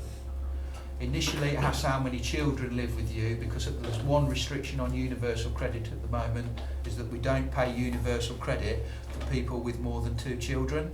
They claim legacy benefits at the moment. It's a programming issue, and when universal credit's rolled out completely, they will then migrate onto universal credit. People create an account at first and they put in their password and security questions. The system is interactive. It tells them if they've got it wrong or if someone else is using that information as well. So people can't create duplicate accounts and all that, so it's got inbuilt security. People get an email code just to prove that it's them. They get an email code that they then input to the system, and it confirms their identity. And once the account's created, they then have to make that account is a government gateway account basically. So they now can use that to claim universal credit. So they make a claim by clicking that button.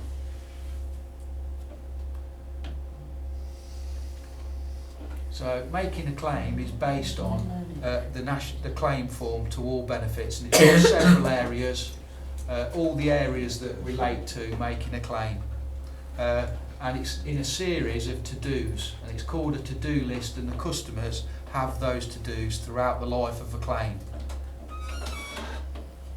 And they have to fill in all the information and let us have all the details dependent on what they want to claim, including housing. One of the issues that we first had was around housing costs. Claimants weren't saying that they'd got housing costs because they weren't paying their rent, it was being paid through housing benefit, and claimants were saying that they weren't claiming housing costs. But we change the system now. We respond to feedback from the general public, claimants, partners, and obviously their staff ourselves, and we can actually change and I would say virtually every screen in some way has been changed over the lifetime of Universal Credit, and we've already had more adaptations to Universal Credit and upgrades to it than our labour market system, which we have for 15 years. We've had more because we could only change it twice a year. Now we can change this every 2 weeks. It gives us the opportunity to build a bespoke system. So the idea is we will never have an actual established product. It'll always be improving. So I would encourage anybody that's talking to anybody that's used the system, and to contact me if you've got any ideas for improvement. We do take it forward. There's a member of staff in every single office that registers those suggestions on a national system, and we can get instant feedback in terms of whether it's been accepted as a good idea, whether it's already in transition, or the reason why we can't do it because of the policy, etc., or whether it's something that's being considered as a change in policy. So right at the end, it asks you if anybody's helped you fill in the claim form, which we'll talk about, because lots of people will need help in this process. And there is also now some in-work products as well.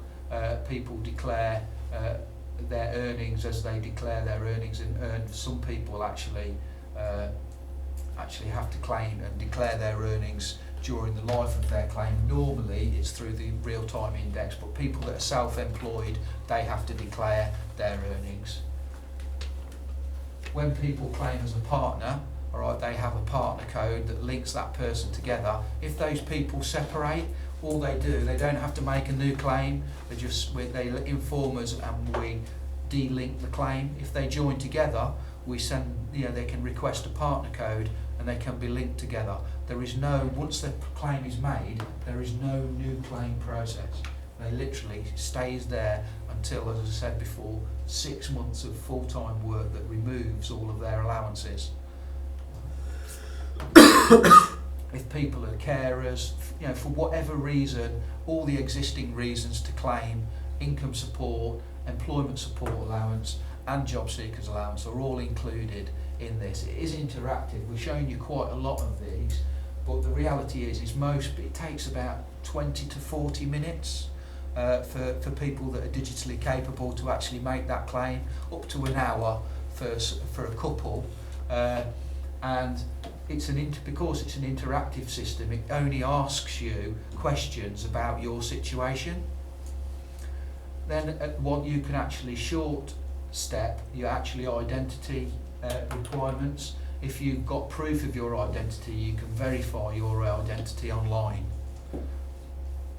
Customers that need support in digital really normally do not go through the verify online process because they often get lost in it, but there is a service which we'll talk about of how we help people that either haven't got digital access or struggle with their digital application.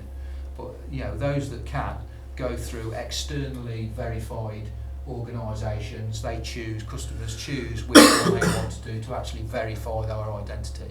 And if they've got general identity documents, passports, birth certificates, driving licences, and have a good knowledge of their financial background, then normally they would get through that verified process straightforwardly.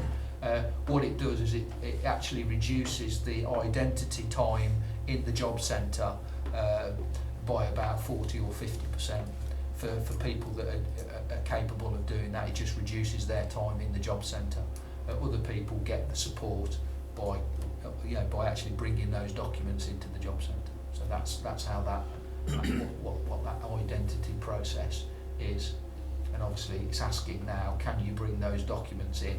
If they can't bring those documents, what that does is then trigger a process in the background where our service centres will try and identify the customer from contact with other agencies and the department in the past, and it sets up a biographical process to save the claimant time, so that by the time they then come in to actually prove their identity, they can answer some questions about themselves that only they would know, which is a biographical pass of who they are. So it basically forms their identity. If they fail that, then we can use other third parties, local authorities, housing organisations, etc., doctors, etc., can actually prove who the person is. So there's a third party process on top of that. There's other work tools as well. People can identify and contact us through the journal for every aspect of their claim. There's change of circumstances, but there's also a journal for general entry, and this is how claimants can contact us at any time. If they've been in a difficult situation or want to give us information, then they input that to the journal. They've got access to that 24 hours a day, and obviously leave us information. We can go home at the end of the day thinking we've cleared everything, come in the next day and we've got lots and lots of journal entries from claimants, asking questions, etc. And that's how the process works. Whenever we do something and it needs something from the claimant, it sets them a to-do. When the claimant asks something of us, it sets us a to-do, and we have to do that. We've got a 48-hour benchmark to meet those requirements when customers ask anything. Obviously, when someone gets paid, a statement gets put onto the system, and that system it identifies exactly what the allowances are, and for all the different components that I talked about, plus any deductions that are being made, penalties, etc., sanctions, or if anything is being paid to the landlord, because we do still pay housing costs to the landlord. It's our main aspiration to pay housing costs to the claimant so that they can pay their own rent, but we do pay managed payment to landlords, and that's improving as you know, we'll talk about a little bit of that when we get to the support section. And on everybody's account there's a guide to universal credit. This suggestion came through Rugby when it went live. The customer service manager was getting lots of questions, basic questions about universal credit. We thought, well, it's a digital system, surely we could have a guide on there for claimants. So on everybody's account, they've got a guide of universal credit, and what it means, and all the terminology, etc., is actually on that guide. So over time, working with work coaches, people will sign into their account and actually communicate with us. There is some work tools that are being developed around this as well, so that eventually the actual whole system will be the place that we go to. At the moment we've got a job search system that we've got, and it's thought that job search system will probably be combined, so that we've got a job search and a self-help system and a benefit system all in one place for people and their partners. And there's at the moment there's an opportunity to upload documents. Generally at the moment the only thing that people upload are their CVs, but eventually there's all sorts of projects going on for improvement at the moment to so that claimants can upload evidence to verify their claims and things like that, to speed up the process for claimants. There's a big trial on self-employed at the moment. That's happening in Rugby. They're trialling a self-employment process where people put all of their accounts, etc., online, so that basically we can make self-employed decisions much more easily. They take quite a while at the moment. Obviously, if people are self-employed, the last thing they want is time out of their business. So we're trying to smooth that as quickly as possible. And obviously, when people have job search requirements, they can actually put their job search activities online. It prevents us having to even have the discussion about what people have been doing for work, because generally by the time they come in it's already been looked at, we've already had an engagement with the customer digitally, so the interventions in the job centre are all about the future, not about what has gone on, it's about where you are now, and it's just, you know, a complete time saving process from a digital engagement perspective. And there is a YouTube channel with Universal Credit, and there's lots and lots of videos on there. There's this one, there's things for self-employment, there's things for carers, and care leavers, and also there's a video around people moving into work and childcare costs and things like that for people to understand. So, you know, it's a digital age, so that, you know, we've not only got help in the job centre, we've got a YouTube channel that actually got all lots of videos on, which is where that actual video is as well. So, okay. Right, so how's it paid?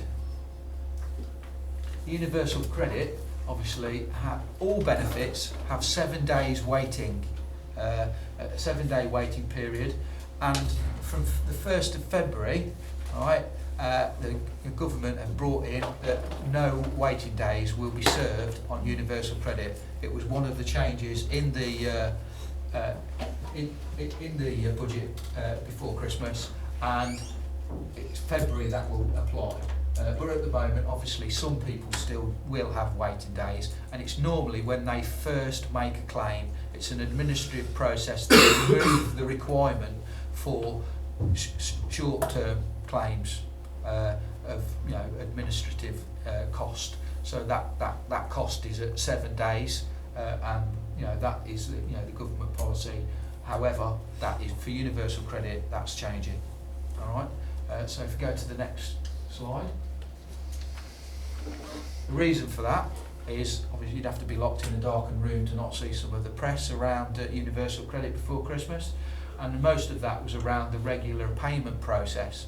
And the regular payment process of that is people would normally have a 7-day waiting period that's now going, but now they'll have an accounting period, which is their first assessment period, which is a calendar month, and then a 7-day waiting period, which is their waiting period to make sure that we can guarantee that money being in their bank account on that day, and then subsequently every month. And that week allows for all of the real-time index activity to kick in, and any adjustments to be made, payments out to landlords, payments and recoveries from for things like rent arrears, council tax arrears, energy costs, and all of those sorts of things that get deducted from people's benefit these days.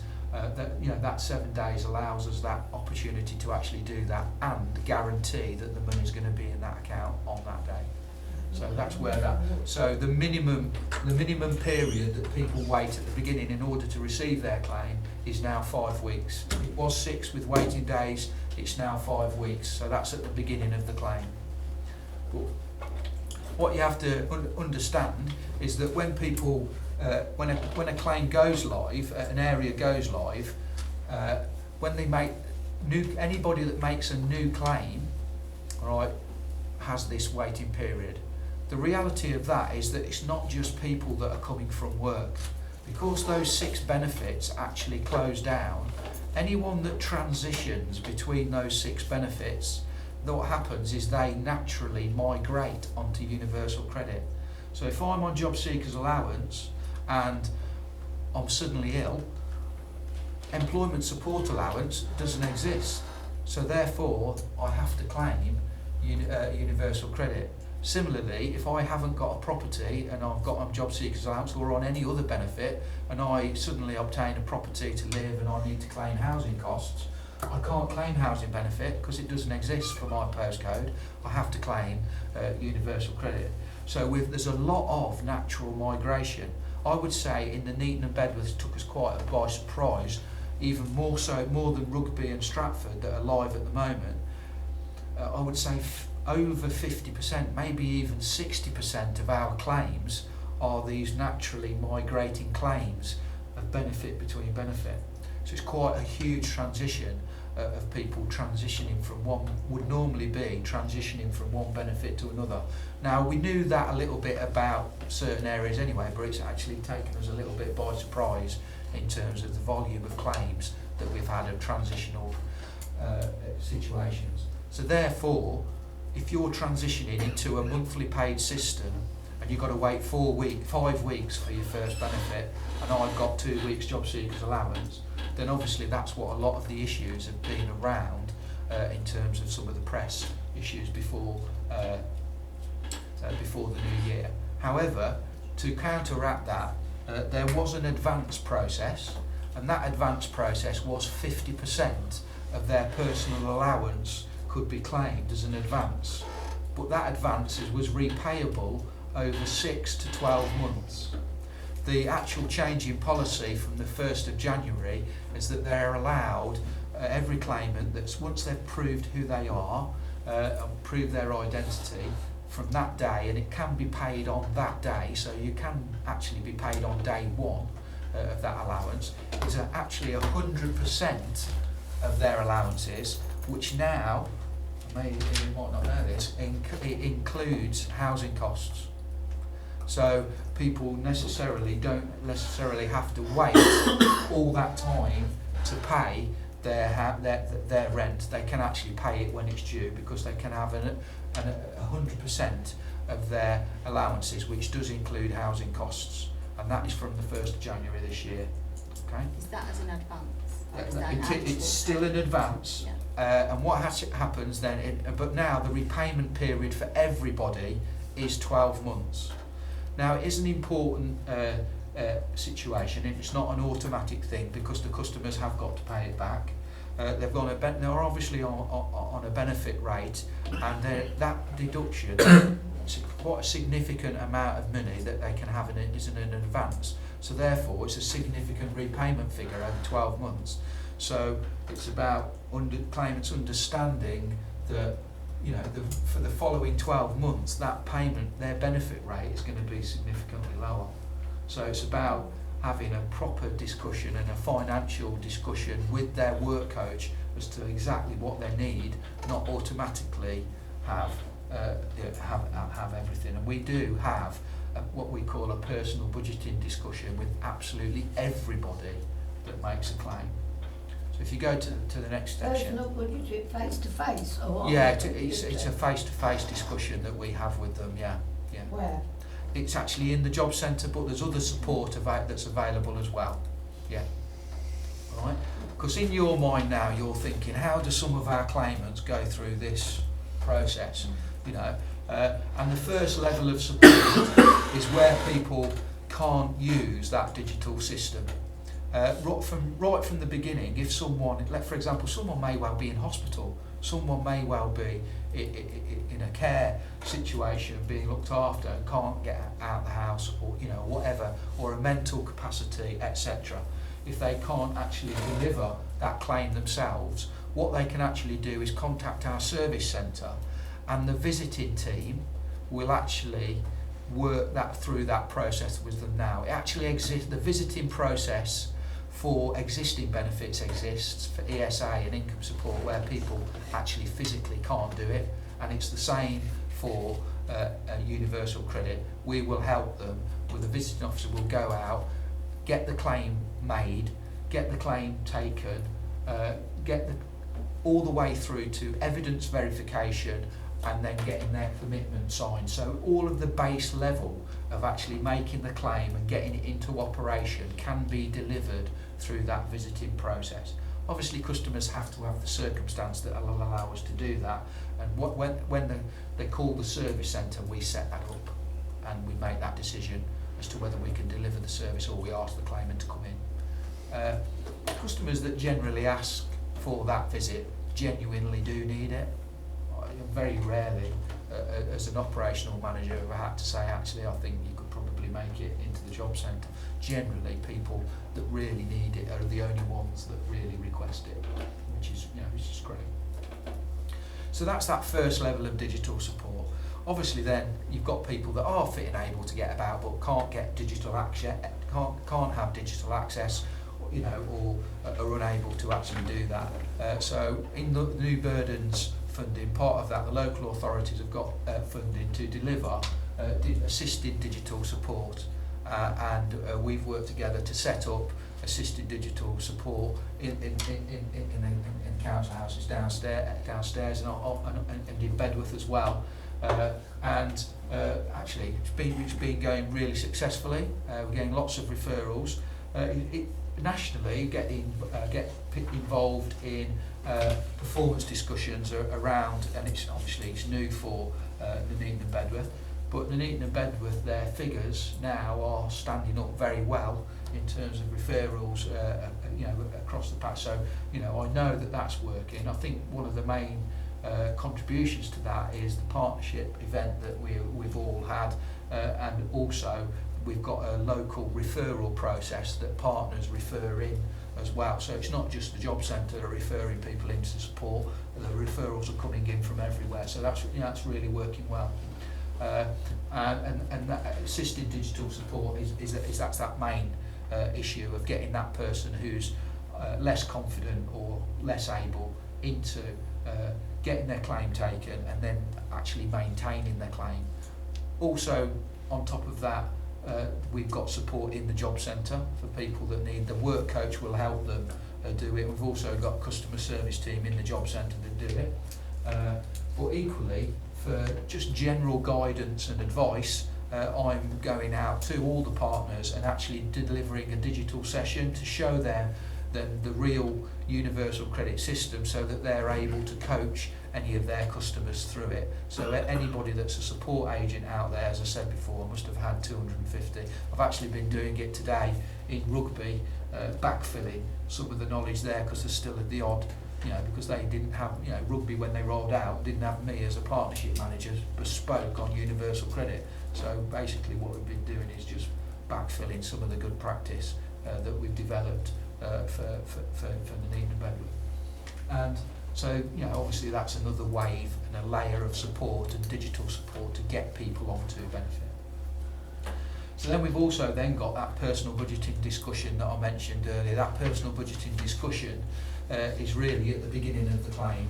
It's a huge transition for people going from fortnightly benefit payments to monthly, and it's a huge transition from the customer group coming into the job centre from day one of the claim, and it's a big culture shift. And again, the local authority through New Burdens funding have got a service for personal budgeting support where their social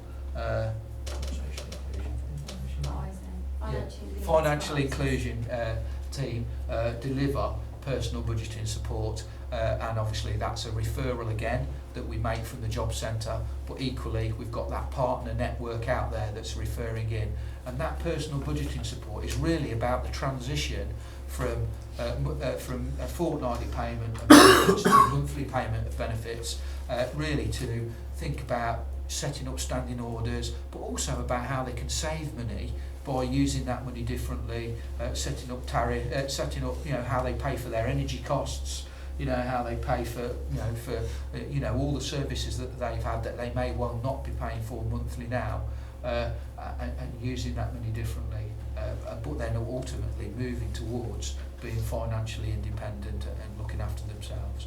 But equally at that point identifying whether they do really need some different delivery. For example, they might be getting their rent paid to them direct, and actually we might have missed the fact that customers really need help doing that. Sometimes, as P3 said earlier, sometimes claimants don't tell you everything all in one go. You have to build that relationship with them, and sometimes they'll tell us or won't tell us, and they'll tell someone else, and that organisation feeds that into us, so that we, part of that personal budgeting discussion is an ongoing thing to identify what people need. And again, the numbers that are coming through from the Nuneaton and Bedworth are good, so we know that process is working. We're just looking to build on that at the moment. We've talked about the advance payment process already, so that is something that we've already talked about, that advance payments. The other thing that is managed payment of housing costs direct to landlord. I've already said that our main intention is to get people to pay their rent and be able and financially capable of doing that. That is it's perhaps a utopian view, but that's our aspiration, and obviously we need to work with claimants to that point. But we do recognise that people that need support, they do need those costs paid direct to landlords, so it does exist. Both ourselves, landlords and the claimant can all ask for a managed payment to landlord, and it really doesn't. What we've developed as we've gone along with managed payment to landlord. Initially, people thought people only had to be in arrears before we had a managed payment to landlord, but there's not. There's lots and lots of reasons, and we've had lots and lots of discussion with partners to identify all of the reasons. There's lots, too many to sort of talk through in this. The reality is that we should be not relying on landlords to ask for this. We should be directing it ourselves as well. So that is something that we're doing to make sure that those people's housing is not under threat. Would that be in a situation where, because it's now a monthly payment and it's a single payment enrolled, if somebody knows that they can't budget that well and they're possibly going to end up spending the money, and then they just know themselves that that's going to happen? Yeah. Is that where that would come in? It could, yeah. I mean, if they've got the reason is why do they think that? Is there a history? Has there a history of rent arrears? Yeah. Are they in a difficult position at the moment for some other reason? What is it that's making? The important thing is what is it that's making them feel like that? There's all sorts of family situations. We've had gambling addictions. We've had all sorts of different situations. All of those situations should be relevant for a managed payment to landlord, and everything really should be up for discussion as a reason for having a managed payment to landlord. And it's there for the asking. Yeah, and it's there for the asking. Yeah. At the moment, managed payment to landlords, there's a new portal being developed, and 50% of social landlords are already on this portal. It's a trusted landlord portal, and that portal is developed so that the landlords verify the evidence of the rent. They also can track arrears. They can also apply for and track managed payment to landlords, so they know that it's been agreed and know that it's actually being paid. The implication of how social landlords are paid at the moment, which might also change in the future, is that they're paid on a third-party payment process, which is every 28 days. So sometimes there can be a delay in us taking the managed payment to landlord from the claimant and then sending it to the customer, which just adds in delay and obviously debt. It adds debt to the claimant's account. Going forward, if someone is already on a managed payment to landlord, when they transition to universal credit, we will move them on to managed payment to landlord. And from April, claimants that transition from housing benefit into universal credit and claim housing costs, they will get an additional 2 weeks housing costs payment made by the housing benefit team to support that transition, so that, because occasionally some technical debt has been building up in terms of, by the time that payment is first received, by the time the first assessment period ends, by the time we take the managed payment to landlord and pay it to the landlord, some of that technical debt has built up. So even though the money's on the way to the landlord, often the reality is it's a debt. Even though it's technical, it's a debt, and some action has been taken in the past. So what we are doing from April is everybody that transitions from housing benefit to universal credit will get that additional 2 weeks, and it is an additional payment. It's not an advance, and it's not a loan. It's an automatic payment. So those are the sorts of additional things that are being put into to support housing costs. And then we've got the work coach and the Universal Credit Journal, which are all there. Everybody who makes a claim now has a work coach to support them through that process. In the past, people who claimed employment support allowance and income support would have not come into the job centre. They'd have claimed independently and come into the job centre 3 to 6 months, and sometimes up to 12 months later if they were ever in a work group. So really, the local authorities and all of our partners would have normally been the help group that got people into employment support allowance and income support. But now the job centre have got an equal responsibility through their work coach to support them on to benefit. Job seekers it's a similar service. Obviously they're job seekers and they're used to coming into the job centre. But income support customers and ESA customers in the past, they would not normally engage with them. So we've got an equal responsibility to help them. It is a culture change, but then we've also got the Universal Credit Journal that the customers can use and engage with us in order to resolve any issues that we've got. And equally, when they've got that journal, they can put on their journal that they give authority to people acting on their behalf, so they can actually ask us to engage with the support organisation on their behalf at any time, and that gives us authority. It's called explicit consent, and it meets the new Data Protection Act, but it allows us to talk to a third party to resolve a situation on behalf of the claimant, and the claimant doesn't have to be with them. They can, the claimant doesn't have to be there. The fact that they put it on their journal, we can engage with them and sort out issues, around the claimant, with that, especially when they're vulnerable with their authority. So, in a very short nutshell, that's there's much more. There's much more to it. If have you got any questions? Oh, hello. It's just about the housing element to it.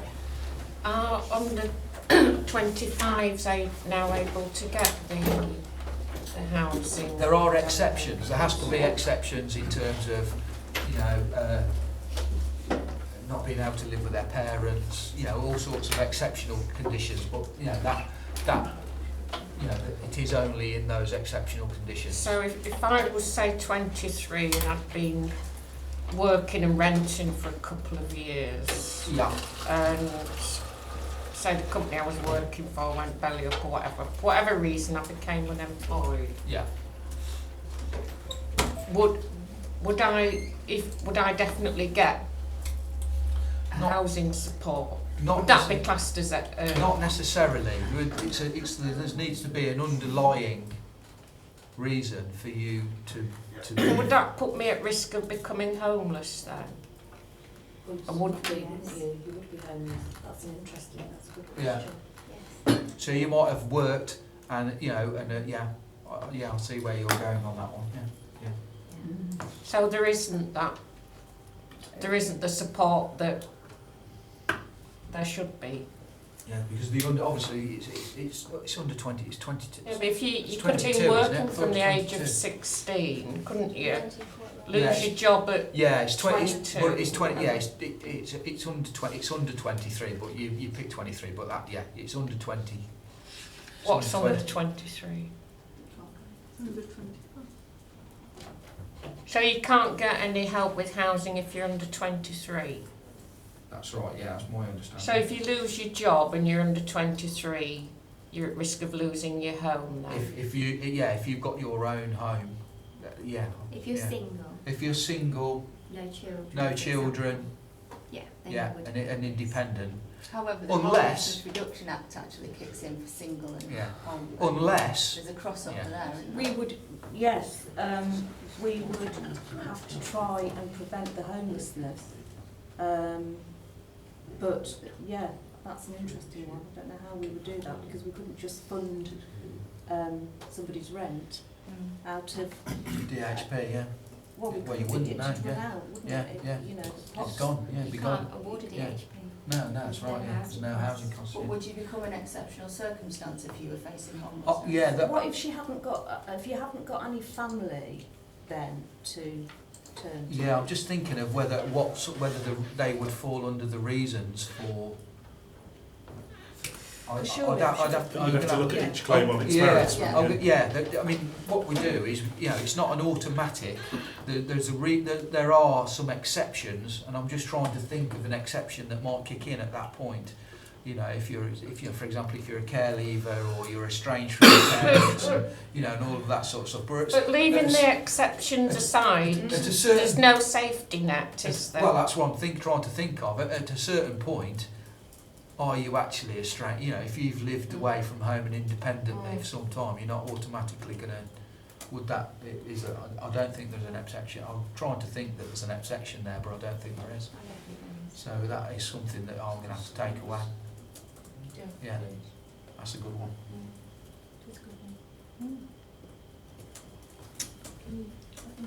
I'll let you know the outcome of that one. First one, bang, straight in. Councillor Tammy? Mark, thank you for the presentation, and you make things sound so easy. It's so easy to apply for this universal credit. You referred back to the waiting that you were assuring us is no longer going to happen. I know all about the 5 weeks waiting that went on. I had to subsidise my son's partner for 5 weeks because she got no money, 100% for 5 whole weeks. And had she was suggesting going and getting a loan, but that is a debt and it's marked up against you. I don't think it's as automatic as you were trying to tell it is. There are gaps. There is inevitably gaps that are going to occur between changes from doing one thing to another. I can't see how you can say it's going to be as easy. I think when you close down an existing claim to change to a new claim, that is just not going to work as easily as you're trying to tell us it will. I wish there were some people sitting here who have been on the wrong end of universal credit since it was introduced. And when we talk about all the stuff that you put in to set up, if you've got an email address, if you've got a mobile phone, if you've got a bank account, so you put all that in and you make one wrong click, and then you're in a mess because something's gone wrong because you clicked something wrong. And it's easy to say, I have the experience from my own family, just go down to the job centre and they'll sort it out for you. No, I'm sorry, they don't. They talk to them in a strange language that some of them just don't understand. Sorry, I don't have the confidence in this system that you seem to have. Sorry. Yeah, it's only Personal me. experience. Yeah, all I can say is the level of support that's out there, and people every day are walking through the door and being directed to the support that's there for them. People that are claiming, everybody that makes a claim from day one, once we've proved who they are entitled to that advance. Well, they may be entitled to it, but they don't understand what's being said to them. Well, because they're talking in the different language to what those sort of people speak in a lot of the time. The people who I know, let's just put it that way, they're not all bright as buttons and clever, and people who talk to them, and it was the same before, it's not this, they talk to them in a language that most of them don't understand. Well, and they come away not understanding. After this, you've got my email address, okay? I'll be absolutely delighted to come and talk to you and talk to some of those people to get that feedback, because that's the sort of feedback that we need. Yeah, but the feedback's no good when their allowances have been stopped, is it? I think the other problem is the debt, June, as well. Yeah, Can we this- just keep the meeting to an actual meeting and not this? Because he's Oh, trying I'm sorry, I was to... holding No, the he's trying to conversation. offer solutions, and we're talking amongst ourselves. If we can have the comments and questions and then we can have the responses, that would actually be... Well, I was getting a comment or whatever. It's with regard to the debt, Mark. It's if universal credit, it just gives you a basic level income, doesn't it? Once you add the debt to that, it takes you below even what the government says is a basic very basic level, subsistence level. That's the problem with the debt thing. Yeah.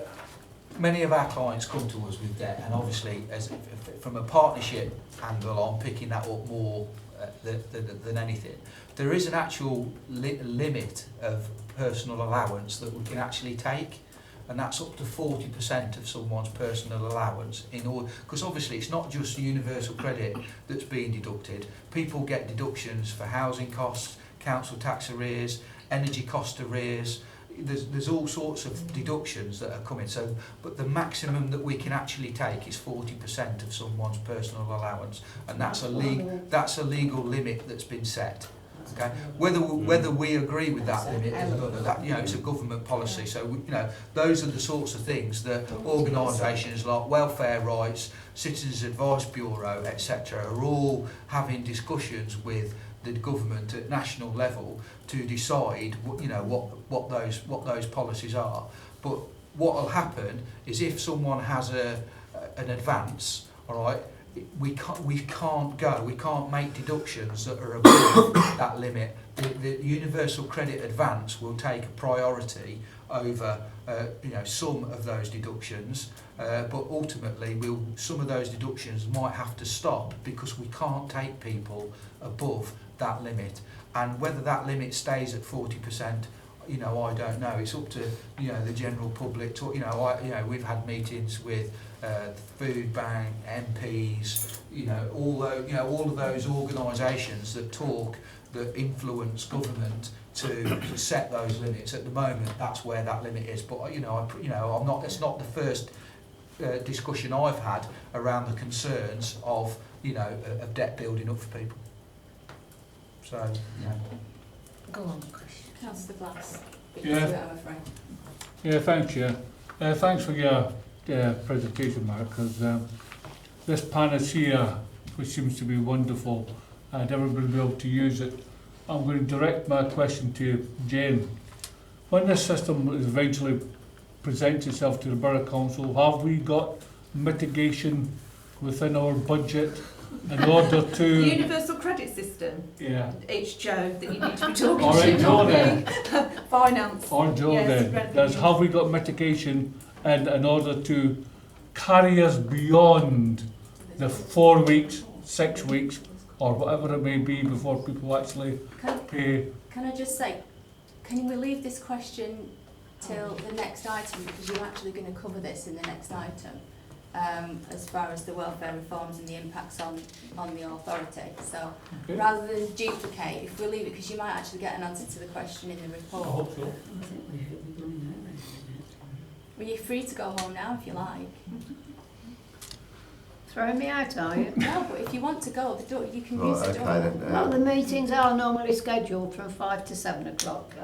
Well, we're discussing important issues that Well, are yes, being we are. raised. So if you would like to go home, you can use the door. If not, we will. Well, I'll go out the discuss door it. and tell them you threw me out. How's Well, that? I'm on video. I'm not throwing you out. Please, I am not leaving the meeting. Well then, we'll get on with Right, it. can I Thank ask, you.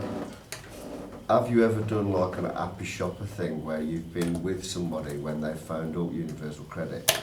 I've had feedback. I mean, in terms of phoning up universal credit, the numbers have just changed. One of the budget announcements was that all universal credit. Yeah. I'm not on about getting the But have 12 years. changed. I'm not on about that. But I'm on about have you ever I've used it myself, because obviously as an operational manager, people have come into the job centre and they've had to call the service centres, and I've seen some really good things, and you know, I've seen some things that where, you know, we need to improve our service.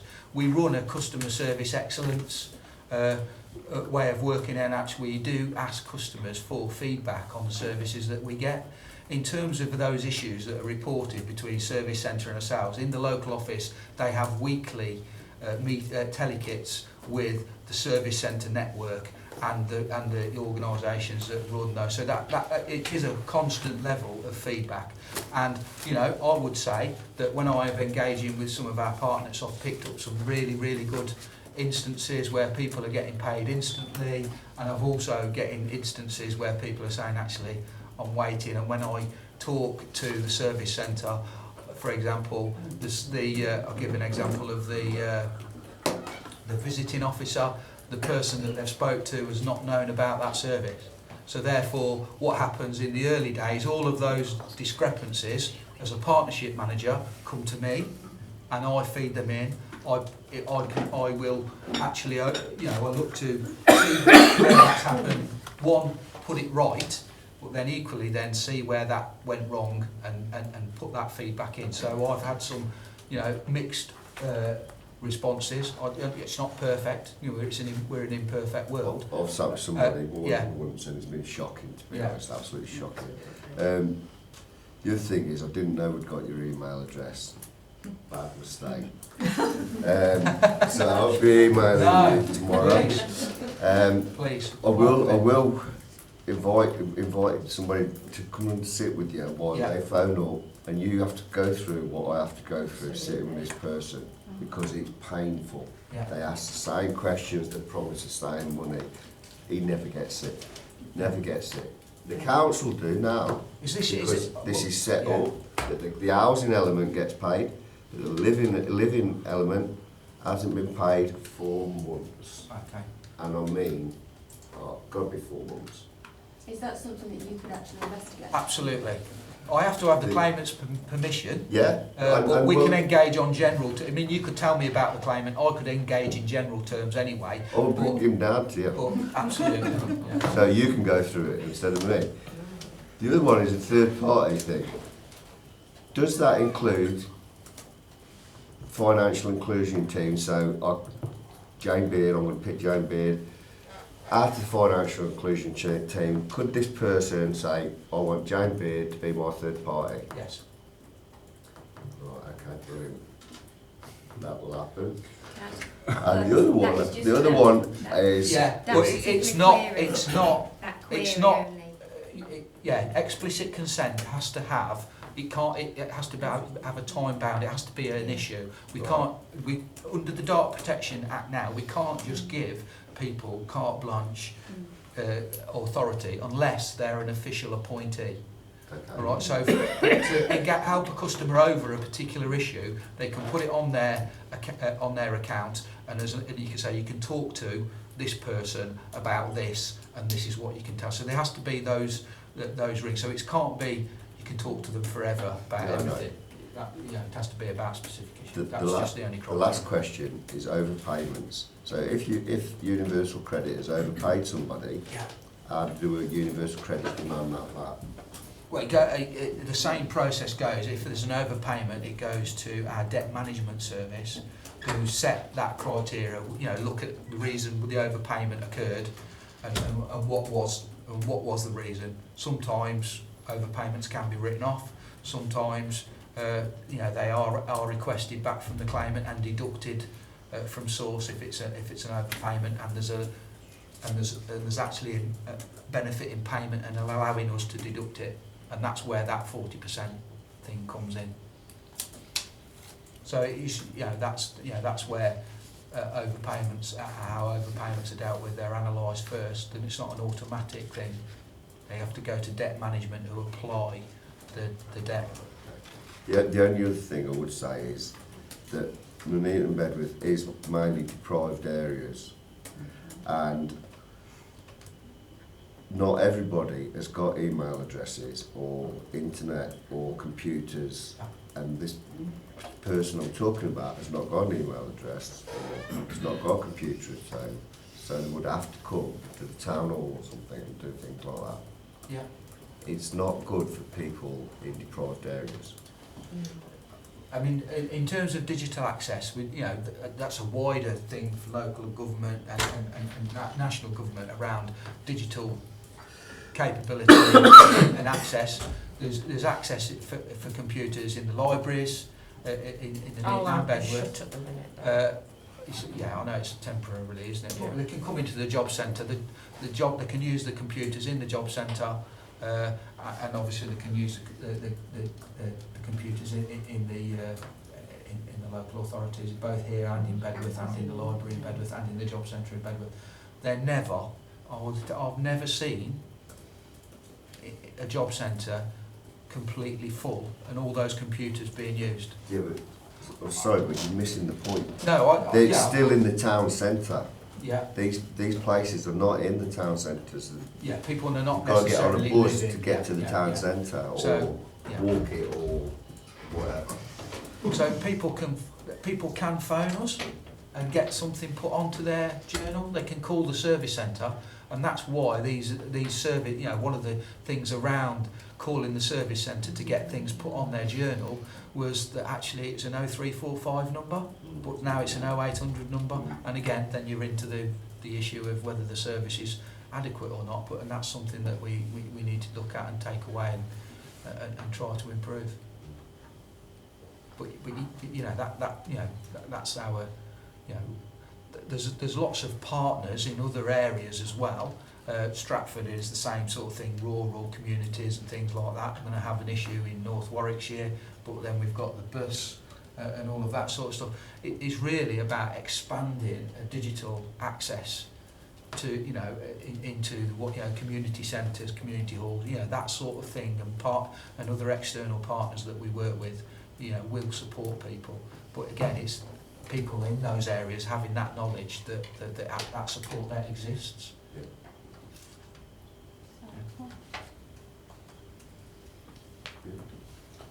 Would somebody who couldn't get into town, like Chris has just mentioned, would they be able to qualify for one of the home visits? It depends. Obviously, it depends Yeah. on the reason why they can't get in. But yeah, that's one of the that's a if it's a physical reason that Yeah. they can't, then yes, that would qualify for a home visit. I think that's covered that one. Thank you very much. You're welcome. I'm sure you'll probably get a few emails from people when they Happy to respond and help in any way that I can. Thank you. That's what I'm here for. Thank you very much for that. Okay. Yeah. Except if you don't get about 6 hours to get through conference. Thanks ever so much. Nice to meet you all. Thanks for your It's a time. bit like the doctors, isn't it? Yeah, take care. Yeah. See ya.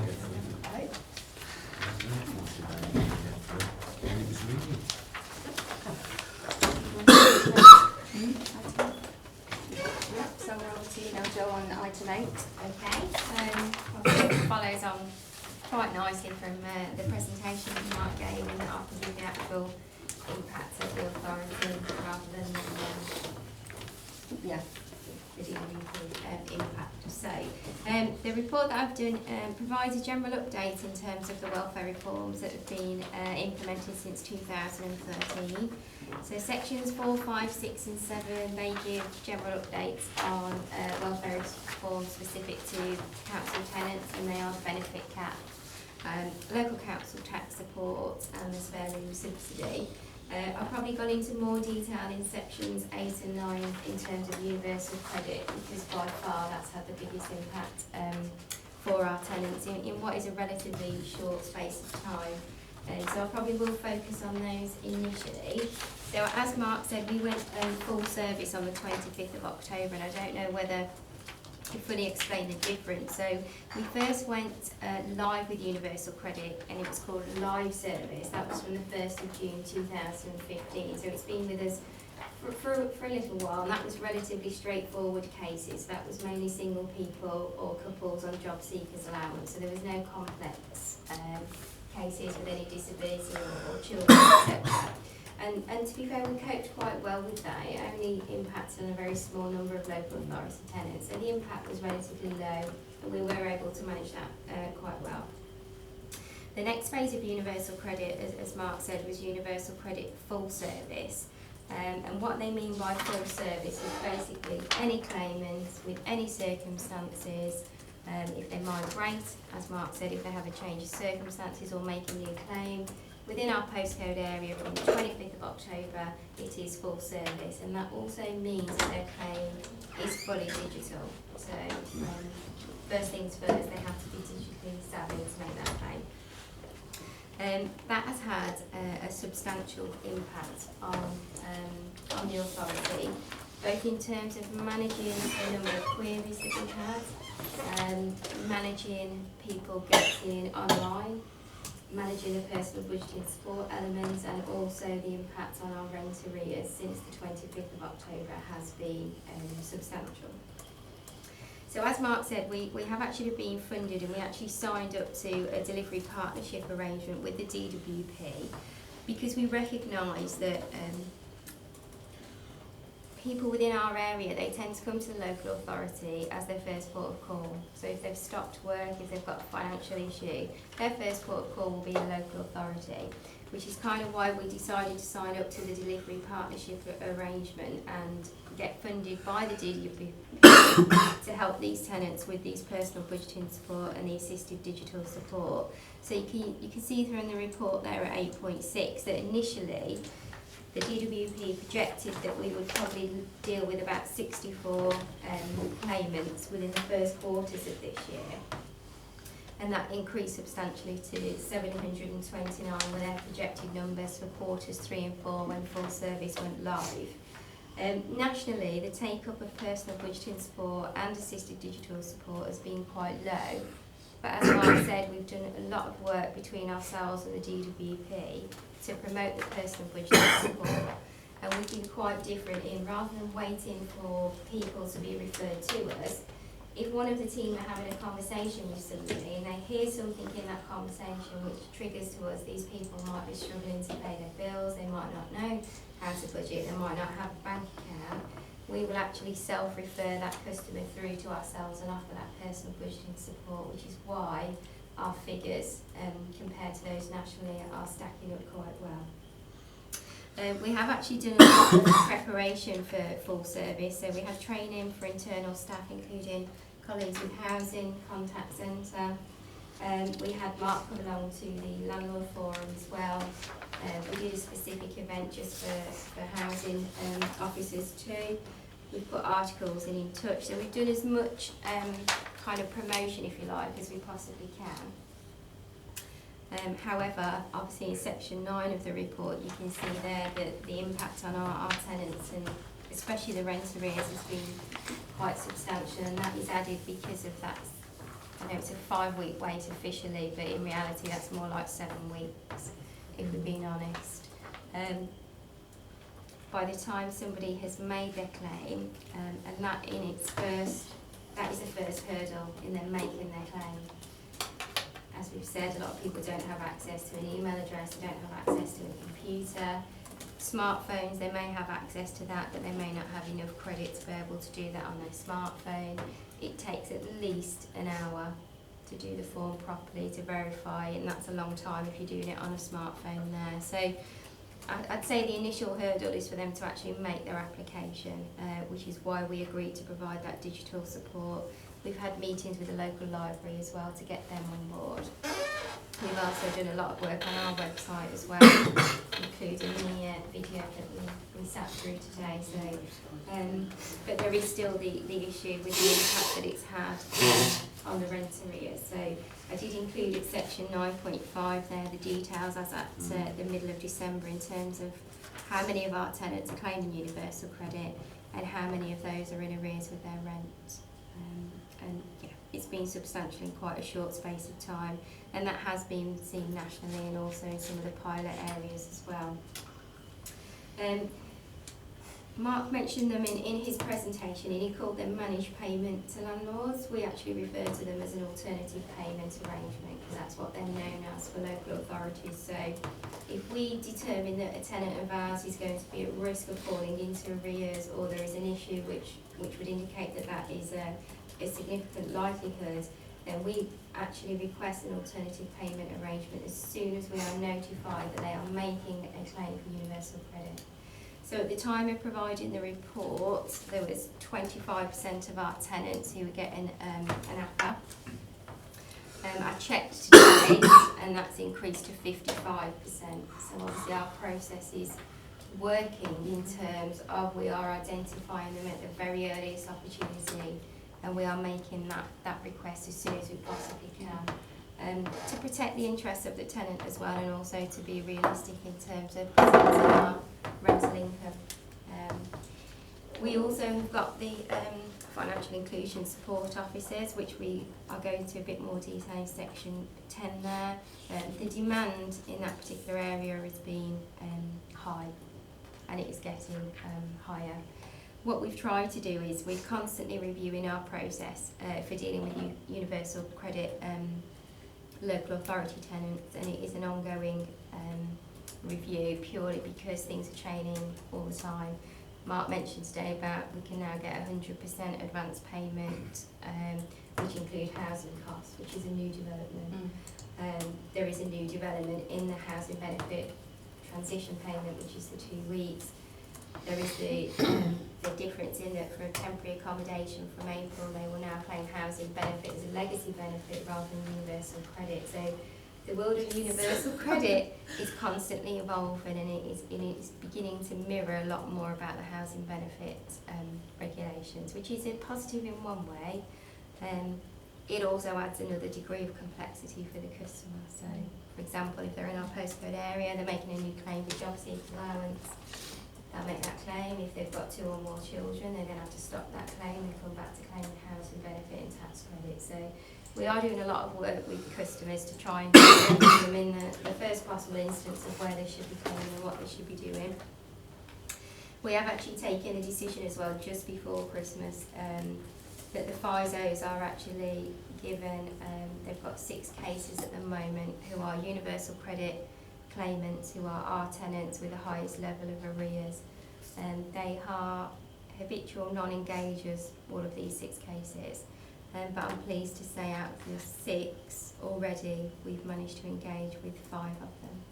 And they've been into the offices and they are receiving that in-depth support, and we have a further meeting next week to do some in-depth case reviews on what we are going to do with these residents. So we are doing what we can to minimise the impact. We will shortly be sending out one of these magazines to all of our local authority tenants, which kind of tells them about universal credit, and it also has got some really good information about how to balance the budget. For those people who probably don't access our website a great deal, this is a really good alternative that we're going to do. Can I just ask, will that be updated to reflect the current arrangements now, the new changes, It will be the extra 2 weeks they get that they don't ever have to repay, and upfront payment immediately? We have got the most up-to-date version that there is. Obviously, the things that are changing all the time. Because they were announced November. Yes, yeah. So what we're going to do is we're going to do a covering letter with this. We're just highlighting the most important points, really, Right. such as those.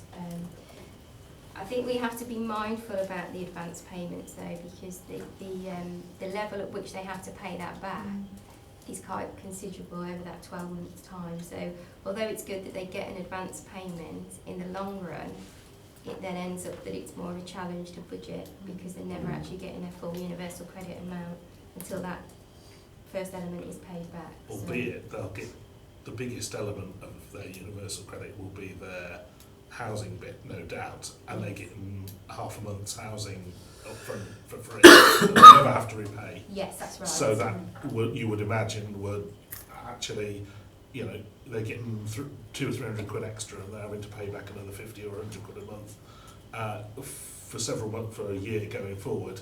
That kind of, for the first 6 months anyway, they're covered. Yes. So the impact of that. As long as they haven't got any arrears to begin with. Ah, right, okay. And unfortunately, because of the kind of area that we So this is are the in, problem with all of this, isn't it? It's an imperfect world that people don't play by the rules. They spend the benefits they're given on. Let's just get to the end of it. Yeah, so in conclusion, we are still developing our communication plan, constantly updating that, constantly updating our website, and doing as much as we can really to minimise the impact. We've got dedicated officers within our enforcement team who are dealing specifically with universal credit cases that are in rent arrears.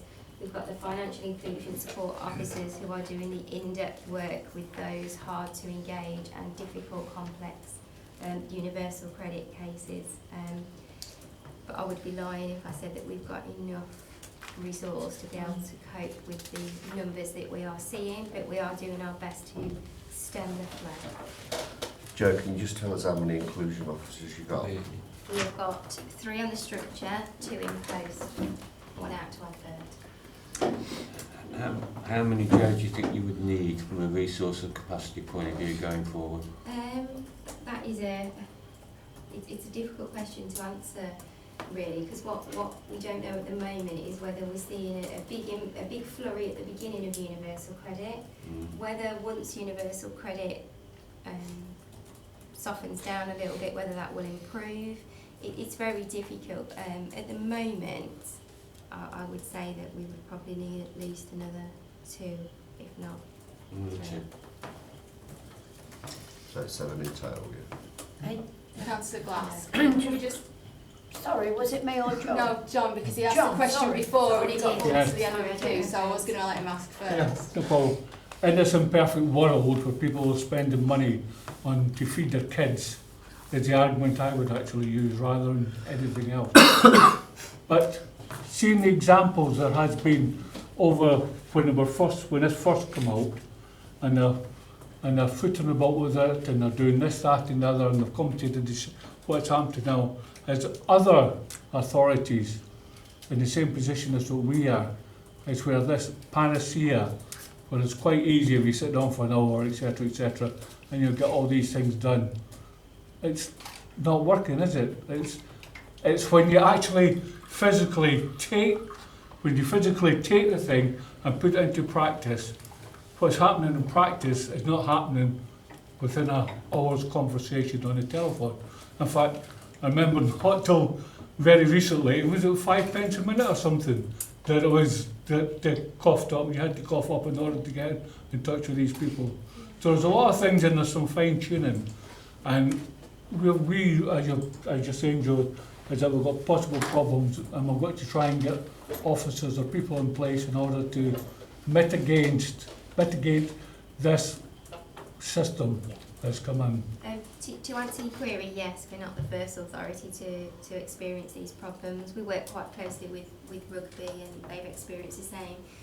I do have to say though that working with Mark has been a kind of a real breath of fresh air. To be fair to Mark, you know, whatever query we raise with him, he comes back to us straight away, and we have developed a really positive working relationship with the local DWP as well.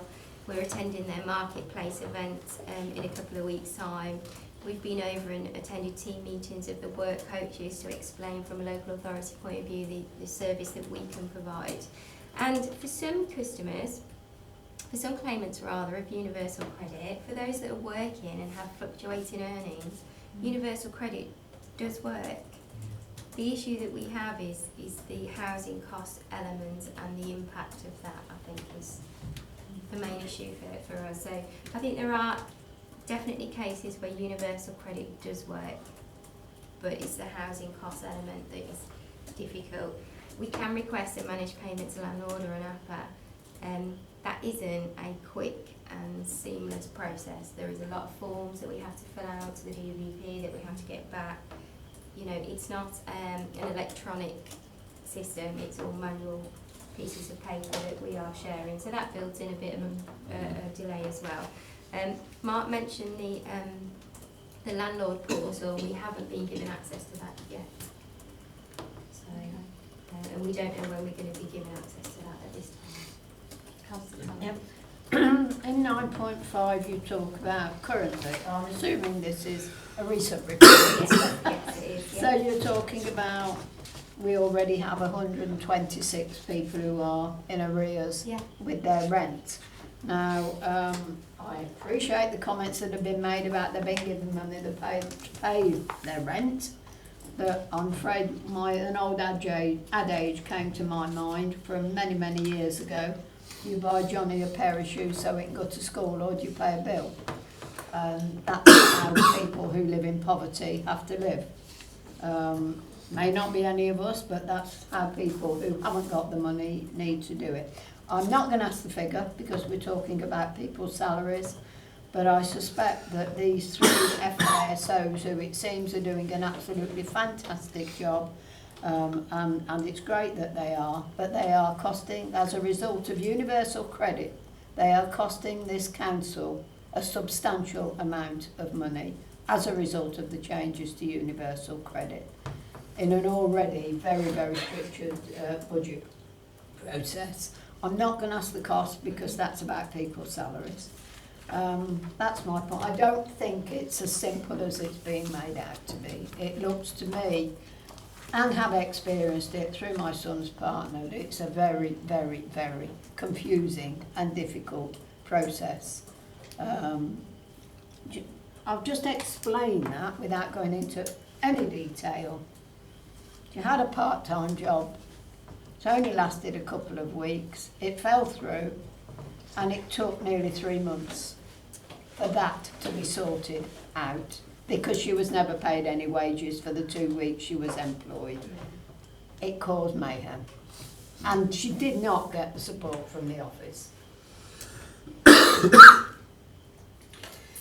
In relation to rent arrears, now we know what it is for the local authorities. With working with the landlords in the private sector and the landlords thinking, oh, I don't really want to touch, you know, even though they get 2 weeks additional housing benefit or whatever if they get changeover. What type of arrears are they suffering with? Do we know? I couldn't hazard a guess, but I think the issue is that they are pulling out before, they're just not taking tenants that are going to be in receipt of universal credit because there's an assumption that they will have to deal with arrears. I mean, we could probably do an exercise of consulting with landlords because we do work with landlords very closely. Yeah. Those that come to us, because we're finding that the ones that are coming to us with the Section 21 notices, it's not because they're in arrears. It's because the landlords are deciding they don't want to rent out anymore. Those that we do get, obviously, private tenants that landlords are evicting for arrears, but that's not necessarily just down to universal credit.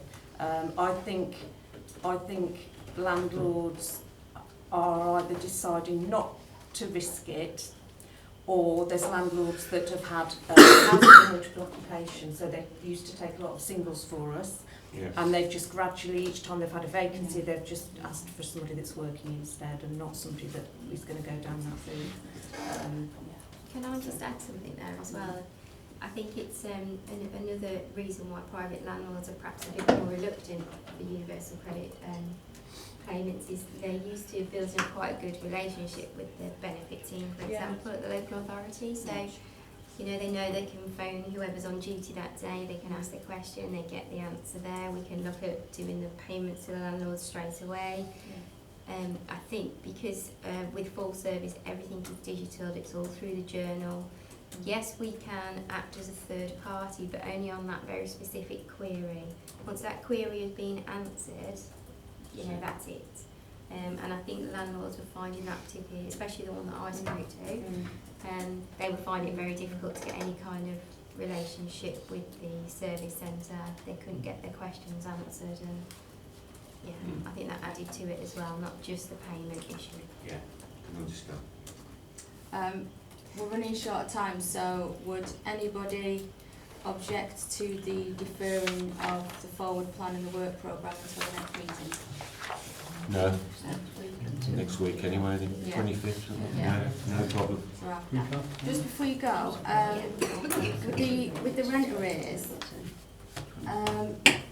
do we know how many of those people are in arrears in the first place? It's a little bit of a challenge to say that. What we said at 9.5 is that 60% of those have got arrears equivalent to 4 weeks rental or more. So they must have been in arrears we before. assume they were in arrears before. The 40%, would that arrears then be cleared on the first payment of universal credit if it was 4 weeks under 4 weeks? Some of those may be, but some of those have got substantial arrears. Historic that weren't there before universal credit. Yeah, because we discussed rent arrears last time, and there's an outstanding amount of arrears of over £1 million. So there's a considerable amount of people that have got arrears that are moving onto this benefit that already had arrears in the first place. So So universal credit is not directly attributable to those Not to the long-term whole, arrears. no, and it would be unfair to suggest that. It was never designed to solve people's arrears, was it? No. It just carries on as it did before. So nothing's changed for those people, Other has it? than prior to that, obviously, that any housing benefit entitlement would go direct to their rent account, whereas Yeah. it now goes direct to the customer for them to pay. Unless, Unless if they're already in otherwise arrears, specified. then that's one of the reasons why they should have the money paid direct, isn't it? Yes. Yeah. Right, well, is there any other questions or is, no? Right, it's a meeting then. Thank you very much, everyone. Thanks a lot.